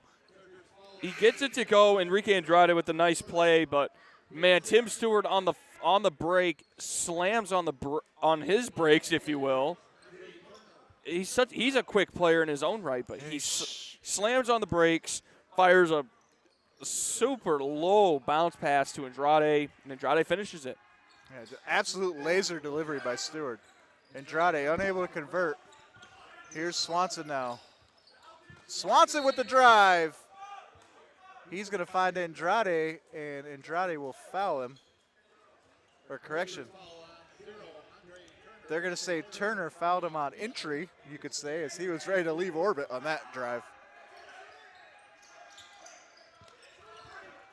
Here's Rupert. He's going to go to Swanson. Swanson covered by Stewart. Swanson's shot is good. What a shot. Here's Tim Stewart. McGillis coming to set the screen. Here's a switch. Stewart on the drive. Can't find Andrade in the paint. Not a good pass by Tim Stewart there. And that shot short. Turner with the rebound, take it away. And that's going to be corralled by Tobias Patton. So fortunate there for Ancilla. Here's Patton now. I think Turner was just trying to run without the ball there. Gets McGillis turned around, can't get the shot to go, and that's going to go out of bounds on Andrade. And it will stay in favor of the Chargers.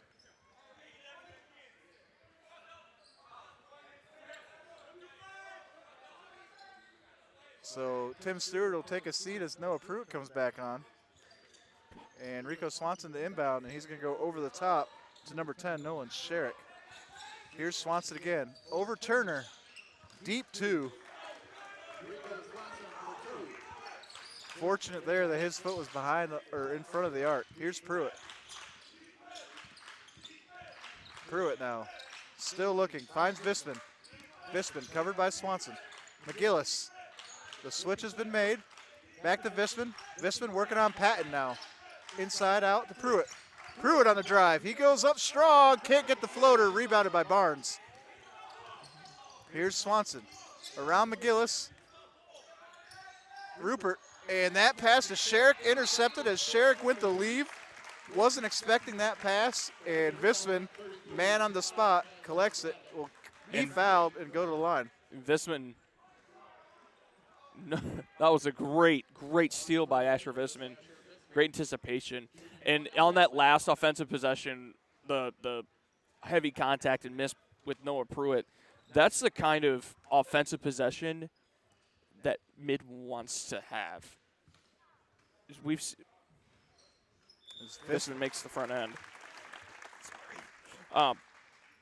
But we've seen it in games past where Mid doesn't show a lot of patience. In that situation, with that shot, Pruitt had it in his hand, so we'll say it. Visman makes them both. He's got 15, but we could have seen Pruitt, jack up a mid-range shot that had little to no chance to go in. And a travel. So Patton will get charged with the travel. But yeah, I agree with you. I think Mid at times can be a little quick to the trigger, you would say, like a hair trigger on shots that maybe aren't necessarily good looks. But he passed up a three, like you said, made the drive, got the contact, just unable to get the foul or the finish there. Right. Here's Pruitt again. McGillis now. McGillis will take the three. That's off the mark. Long rebound, still on the deck, and that'll be picked up by Pruitt. So big offensive rebound here for the Lakers. 7 minutes to go. Here's Pruitt on Patton. Gets him in the air, doesn't take the shot. McGillis now for three. That rattles out. Turner with a big offensive rebound. He'll kick it out. Lakers will reset again. Slow it down. Third possession this time to this trip down the floor for the Lakers. McGillis from way downtown. Can't get that to go. Andrade will foul, trying to get that rebound. And he will foul number 11, I believe. Keith Rupert will go to the line here. Caleb House saying to Caden McGillis, I believe in you. Keep shooting. That's a good shot. Yeah, that was a great look. He's had a couple great looks recently that have kind of rattled out, but right. I mean, the one I think was on this near side that was quite a way away from the free throw line, or the three-point line, excuse me.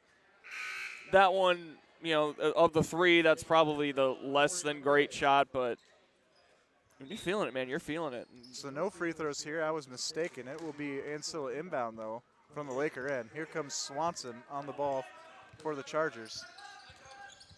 Andrade inside to Barnes. Barnes working on Andrade. Turns, looks, face basket, goes up, gets it. Andrade, good, not the foul there. Here's Pruitt.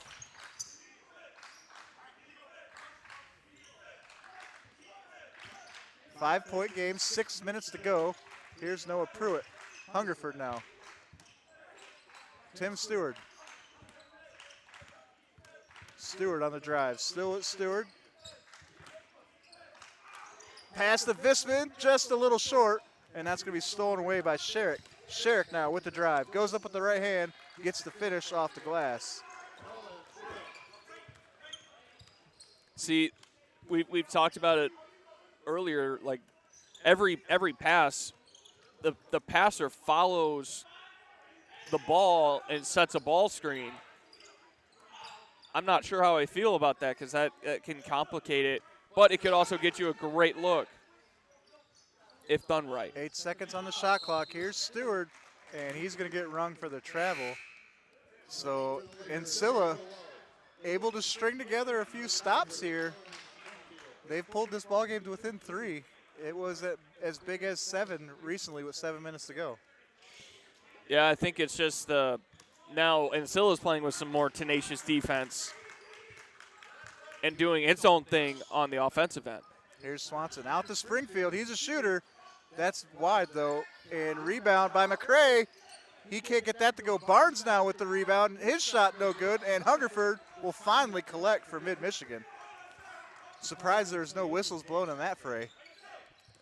I was too.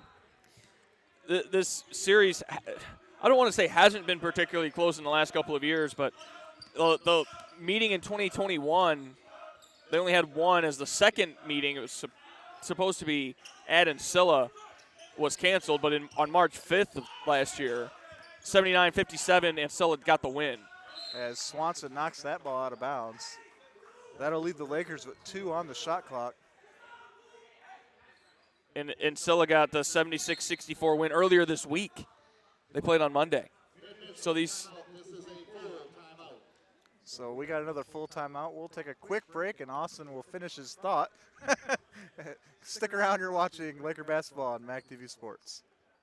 Humane Animal Treatment Society is an animal adoption center that helps find animals forever homes and provide them with certain medical treatments. There are many ways you can help their cause. You can volunteer at HATS by running and reading with the animals, helping the staff with daily routines, and photographers can take pet pictures to boost their portfolio. There are still many animals looking for a forever home. See other ways you can make a difference at www.hatsweb.org.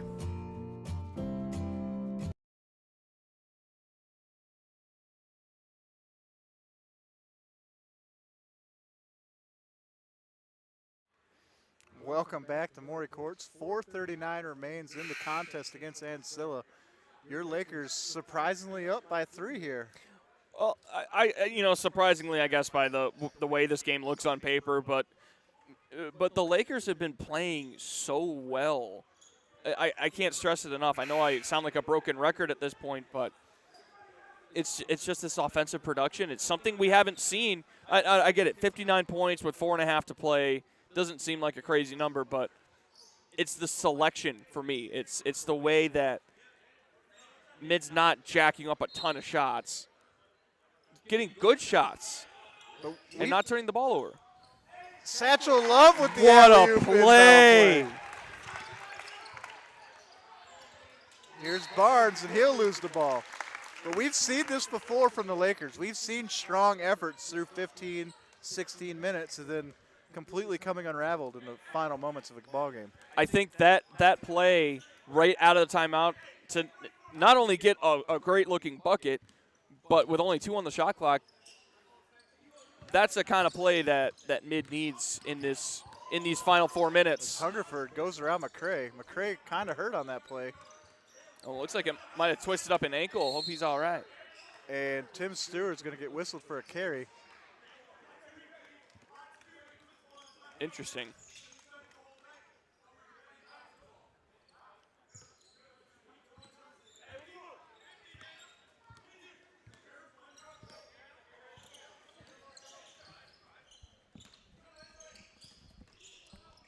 Here's Sherrick over Pruitt. Doesn't get it to go. Rebound by McCombs. Big stop there by the Lakers. Under 4 minutes to go now in the ball game. Lakers up by 5. Here's Pruitt working on Sherrick. Inside drive, mid-range jump shot, flushed. ISO play there by the Lakers as no one else saw the ball. That's 15 points for Noah Pruitt. What a ball game he's put together. Here's Swanson. He's trapped by Stewart. Gets it away to Sherrick, around to McCray. McCray not showing signs of that ankle injury as here comes McCombs. And Tim Stewart will go up with the follow as McCombs was fouled by Swanson, I thought. No whistle, but Tim Stewart will go to the line. As Sherrick fouls Stewart on the putback, so.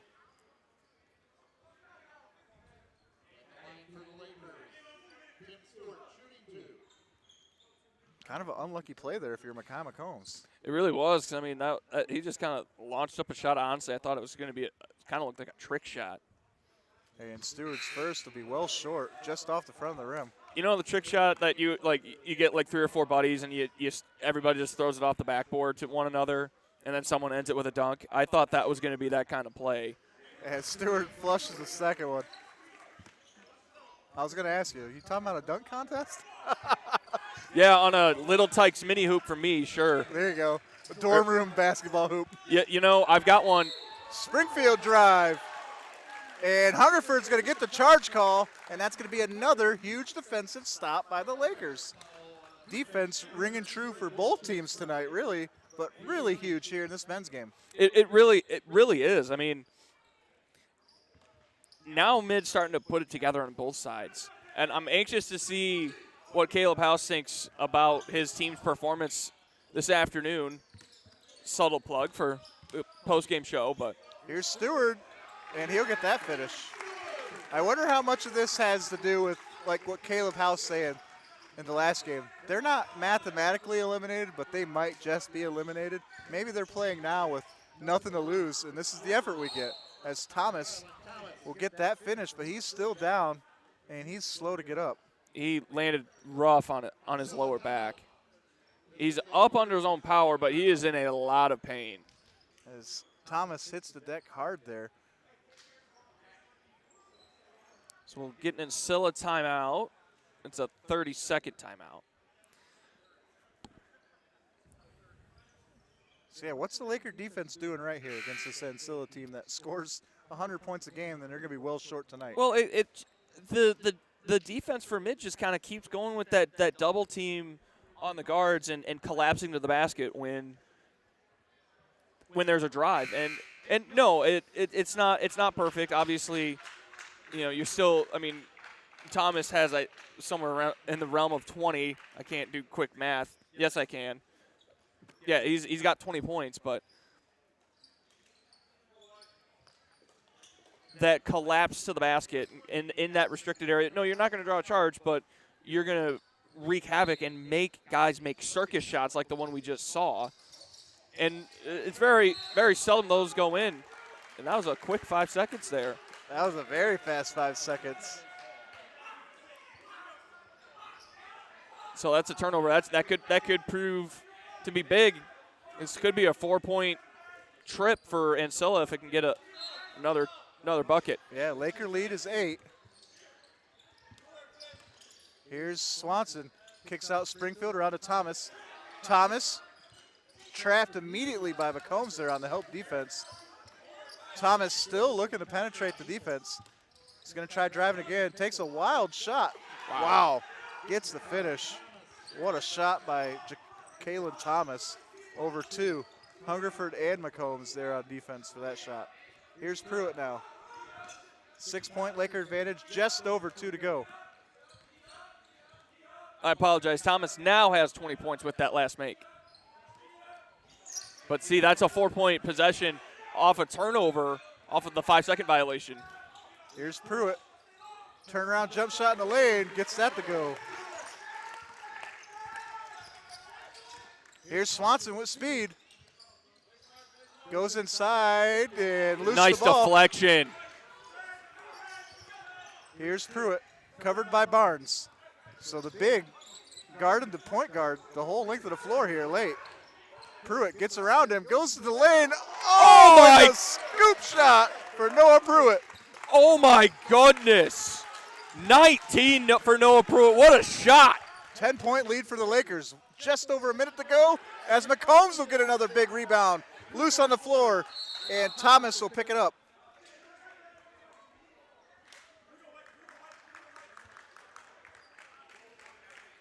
Huge sequence of plays there for the Lakers as they extend the lead from 6 to 10 with a minute 11 left. That was massive, and we're going to get a full timeout here for Ancilla. So we'll take a break. We'll get back to our thoughts here. You're watching Laker basketball on MAC TV Sports.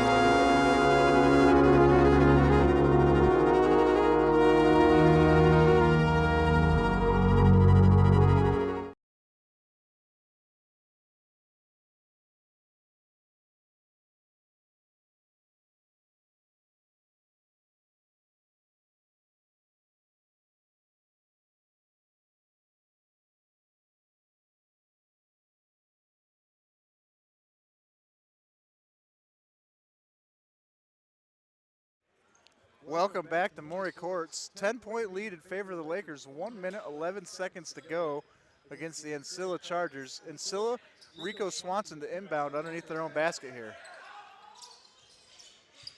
And he'll go over the top to Aaron Springfield. And now back to Swanson. Swanson with a three-point try. That's going to rattle out. Rebound by Noah Pruitt. Kind of a forced shot there for Ancilla. It's a forced shot, and that's the shot we typically see mid take in this situation. It's just a forced, jacked-up three. You're down by 10, and you need an offensive spark, and that's just not a good shot. So Hungerford will be fouled by McCray. McCray wanted the tie up there, and the referee was like, no, you bear hugged him. That's a foul. Yeah, well, it depends. It depends on somebody. If the official doesn't see it that way, I'm just kidding. And Hungerford's first off the front of the rim. Looked like it slipped out of his hand. Had a lot of backspin on that shot.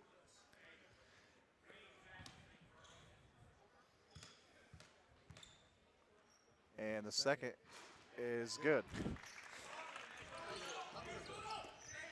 Laker lead at 11. Here's Thomas with the drive. Wild shot, can't get it. Loose ball, picked up by Barnes, still loose. Now Stewart has it. Stewart ahead to McCombs. McCombs will be fouled with 37.6 to go. And it feels like the Lakers are going to ice this at the line. Well, this was one of my keys leading into the second half was execute your free throws. Mid-Michigan is doing much better from the free throw line than it did in the first half. McCombs, he's going to miss the first. Announcer's jinx, I guess. Although I'm not sure we've seen the Lakers make all their throws except for that Visman three-point conversion where he made all three. I think every time else to the line they've halved it. So McCombs' second is good. But that's the thing too is they're actually getting to the line a lot more. Here's Swanson. Gets his own rebound. Swanson again. Wild shot, can't get that to go, and Satchel Love's going to spike that one, and it's going to bounce out of bounds.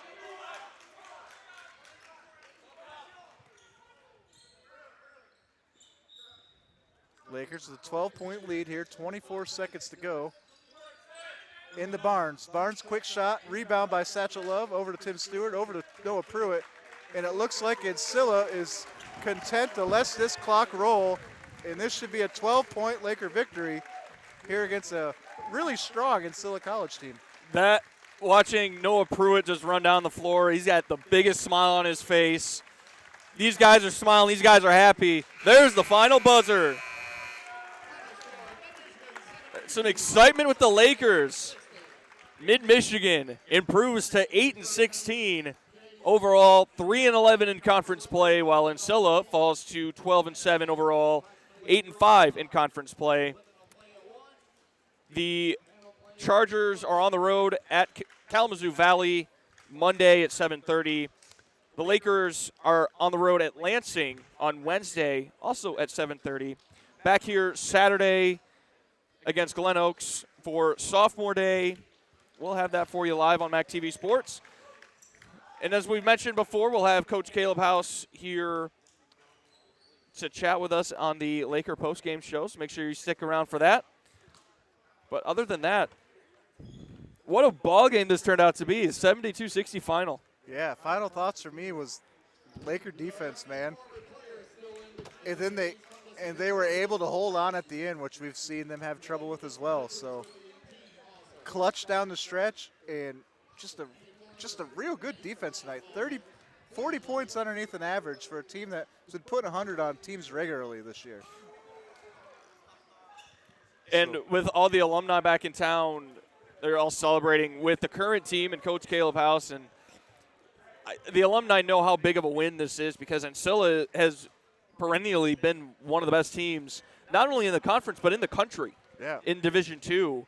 And for Mid to get a win like this, I'm not going to say it's completely revived or changed the season, but it certainly helped with their confidence and their hope.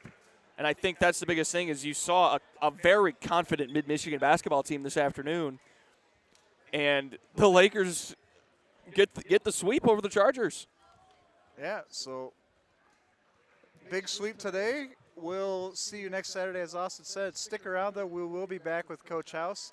They have a little bit of a celebration here going on, so it may be a minute, but stick around.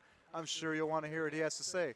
For Nick Toner and Austin Chastain, this is Laker basketball on MAC TV Sports.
Hi, I'm Amy Bunting, and I'm the director here at Maury Courts Recreation Center. Here at Maury Courts, we have 127,000 square feet of fun. We have 4 high school length basketball courts, we have 2 collegiate maple courts, and we have 2 collegiate size multi-purpose courts. So when you're at Maury Courts, you can come and you can play anything that you can think of: volleyball, basketball, racquetball, pickleball, all the things that you can possibly imagine that would be fun for you for recreation or even for fitness. At Maury Courts, when you have a membership here, you have a membership for a fitness center, and we've got McLaren Fitness over on 3 Leaves Drive that's also a part of our memberships. So it's like 2 in 1. Also, you have choices when it comes to purchasing your memberships. Depending on if you're a student or a senior citizen, you may get a discount, or if you're a member of some place that is a corporate partner of ours. Otherwise, you can also choose if you want just weight and fitness or if you want access to the whole shebang. Either way, bring your family down. In fact, once a month, you can come try it out on the first Friday of every month for free, as long as you bring us a non-perishable canned good for our food pantry. In addition, we also like to support the community. We partner with vendors that are local for all the industry that we do business with here. In addition, we have programming that is tying into programs like Transitions That Count, Connections That Count, MMI, and many more. Also, we've got, like I mentioned, a food pantry at the front of house, and we've got a take it or leave it coat and boots rack for our cold weather months in Michigan, which obviously last forever. Maury Courts is privileged to be a hospitality business model. So what we really like to do is bring in Michigan brand basketball and volleyball tournaments, but also brands from all over the region. So we're pretty fortunate to do businesses with entities like Gus Macker, Triple Threat Basketball, Michigan Mystics Basketball, and a lot more. And we're growing. So keep your eyes peeled for all the things that Maury Courts is going to have to offer on the weekends from now on. So if you're so inclined, why don't you check us out on our website? It's brand new, maurycourts.com, or come down. We're at 5175 East Remus Road. We'd really love to see you. My team is amazing, and it's Team Maury that's been keeping this place going. I'm very grateful for them, and we're very grateful for you. Sports lovers, meet here.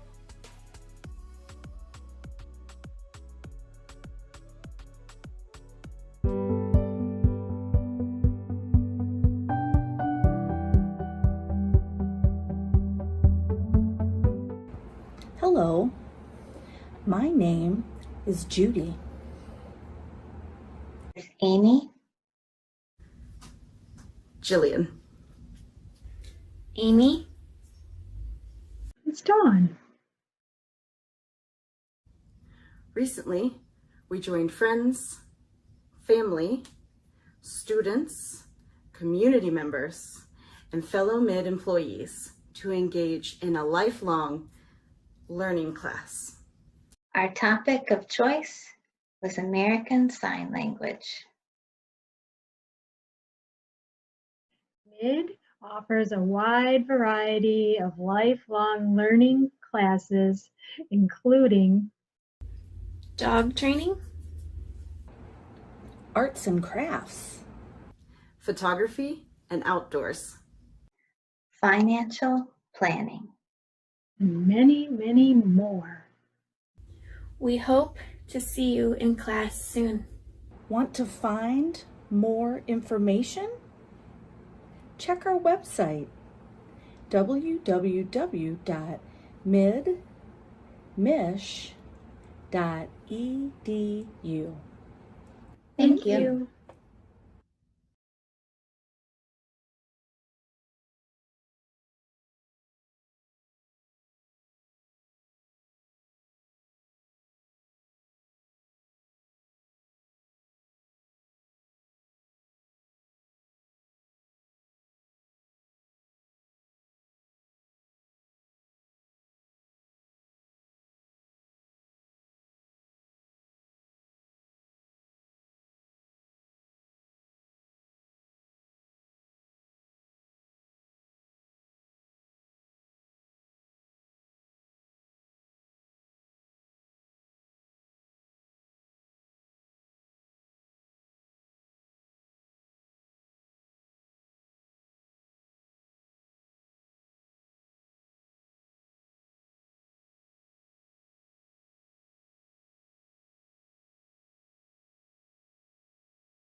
Hello and welcome back to Maury Courts here in Mount Pleasant. Austin Chastain with you here on MAC TV Sports on the Laker men's basketball postgame show with Coach Caleb House after a 72-60 victory over the Ancilla College Chargers. And Caleb, this one has to feel pretty sweet.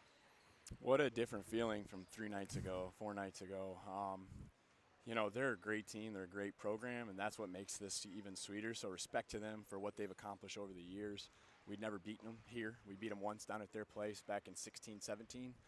Been 5 years, you know. So a lot of tight ones, a lot of tough ones, and just to see us bounce back from the misery we had on Wednesday, it truly was. It was a disheartening, and it might still come back to bite us, but when you come back and respond like that, you just have to tip your cap to a group of guys that really came together, played for each other, and made some huge plays. Down the stretch, we've seen it before where maybe some shots go up that are a little rushed and things kind of get a little out of sync, out of pace. We didn't see that today. We saw everybody just kind of, as you said, I mean, everyone played for each other, but the pacing, and there was just no really, careless possessions, I guess, empty possessions, if you will. Was that the difference in your mind? Like, what was what was the biggest difference? What was the mentality with that? I'm gonna jump to the defensive side first, if that's all right, because they scored 113 points on Wednesday. They averaged 105 points a game, and we just held them to 60. So when you do that and you put so much in defensively, if you don't play offensively like the way we did, it's all for nothing. And so I would just say that, yes, I thought we did have a few turnovers and a few giveaways. I got on Tim a little bit, but you talk about a man who's accepting responsibility and criticism and then bouncing back and making big plays. So maybe what I would say is we made a few mistakes, but we didn't let them turn into like 5 or 6 straight mistakes. And I thought that was probably the difference. And then just confidence, guys playing with confidence, made some big shots and trusting each other to make the pass to make the big shot. One of those guys being Noah Pruitt. I mean, I think he ended up with 19 points. I don't have got it for 20 in the box. Okay, yeah, got him for 20 in the box. I had it wrong on my sheet, but anyway, he, as we said before we came back on the air, he just kind of took over in the last stretch of the game and salted away. Obviously, it's not just Noah, it's not just Tim, It's not just Satch, but everybody. That confidence, that's got to be just a huge key. Absolutely, and I think I am gonna touch on Noah a little bit. And there was a lot of guys that made plays tonight, but Noah will be the first to tell you he had a really emotional post game Wednesday night when we had the ball down to drop a play. He makes a nice read, he gets to the basket, and he missed a layup or whatever. Okay, I'm not saying it's his fault we lost that game either, but he put that on himself. And tonight, when the game was over, and you could just see he put it on his shoulders again tonight, and he finished the plays. And that was what we talked about. We were here, him and I were here for 45 minutes after everybody. You could just see the emotion in him. And for him to come back from that emotion and then finish those plays tonight, made some big buck. I mean, he had a look in his eye. One time I called the play, and he just like 1-4 low, which is a little bit of an ISO. And he got deep, made his little pull up, and you could just see the look in his eye. At that point, it's like, players make plays, and he was one of them. There were other ones, absolutely. Makai played well, Isaac played well, Asher obviously had a big night.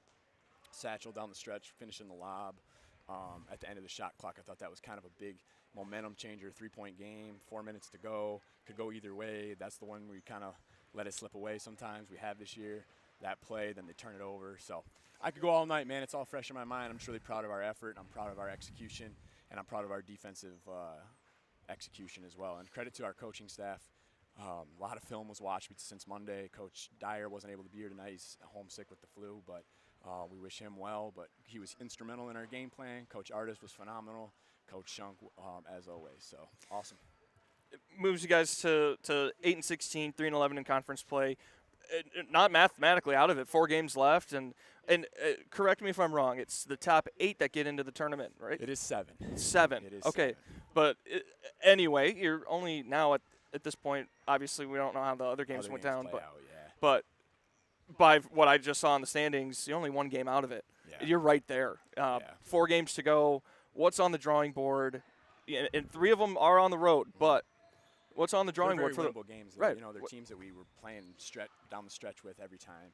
And yeah, on the road it's always 5 to 10 points different, but if we have confidence, we're 5 to 10 points different too. So I would just say, yes, we're not mathematically eliminated, but I'm also pretty realistic that like every single thing we do for the next 4 games in 2 weeks is absolutely going to be. I mean, we have to win them all. We got to win them all. Like there's no way. It's a tournament. You know, we got to win them all in order to get to the tournament essentially. And if we don't, we're going to go down fighting. And that's what I saw tonight was the guys were motivated by our former players. I should mention that. We had, 30 former players here tonight-ish, and a lot of guys that couldn't make it that wanted to be here that messaged us. And we talked about it. We said, there's a lot of guys here that are that you guys stand on the shoulders of, essentially, in a young program that doesn't have a gym, that's got a lot of strikes against it. These guys still came here, trusted, and helped it get to where you guys get this opportunity where you get a scholarship and you get to do some different things. So one of the things that we talked about was that none of those guys that were here ever beat Ancilla on this floor. And our guys were like, oh, we can make some history tonight. And so it just compartmentalized this one game, and you could just see that they wanted that history. They wanted to leave a stamp, and I think they left an impression on all of our former players, and those former players brought a lot of great support and some love and just a lot of emotion when they came in the locker room. That was great. Awesome. Should be a fantastic stretch. The Lakers next at home on Saturday against Glen Oaks, sophomore night or sophomore day, I guess, because it'll be a 3-ish tip after the women's game. We'll have it for you live here on MAC TV Sports. For Nick Toner, for Caleb House, I'm Austin Chastain. Thank you so much for tuning in. We'll talk to you again when we meet again. Thanks, sir.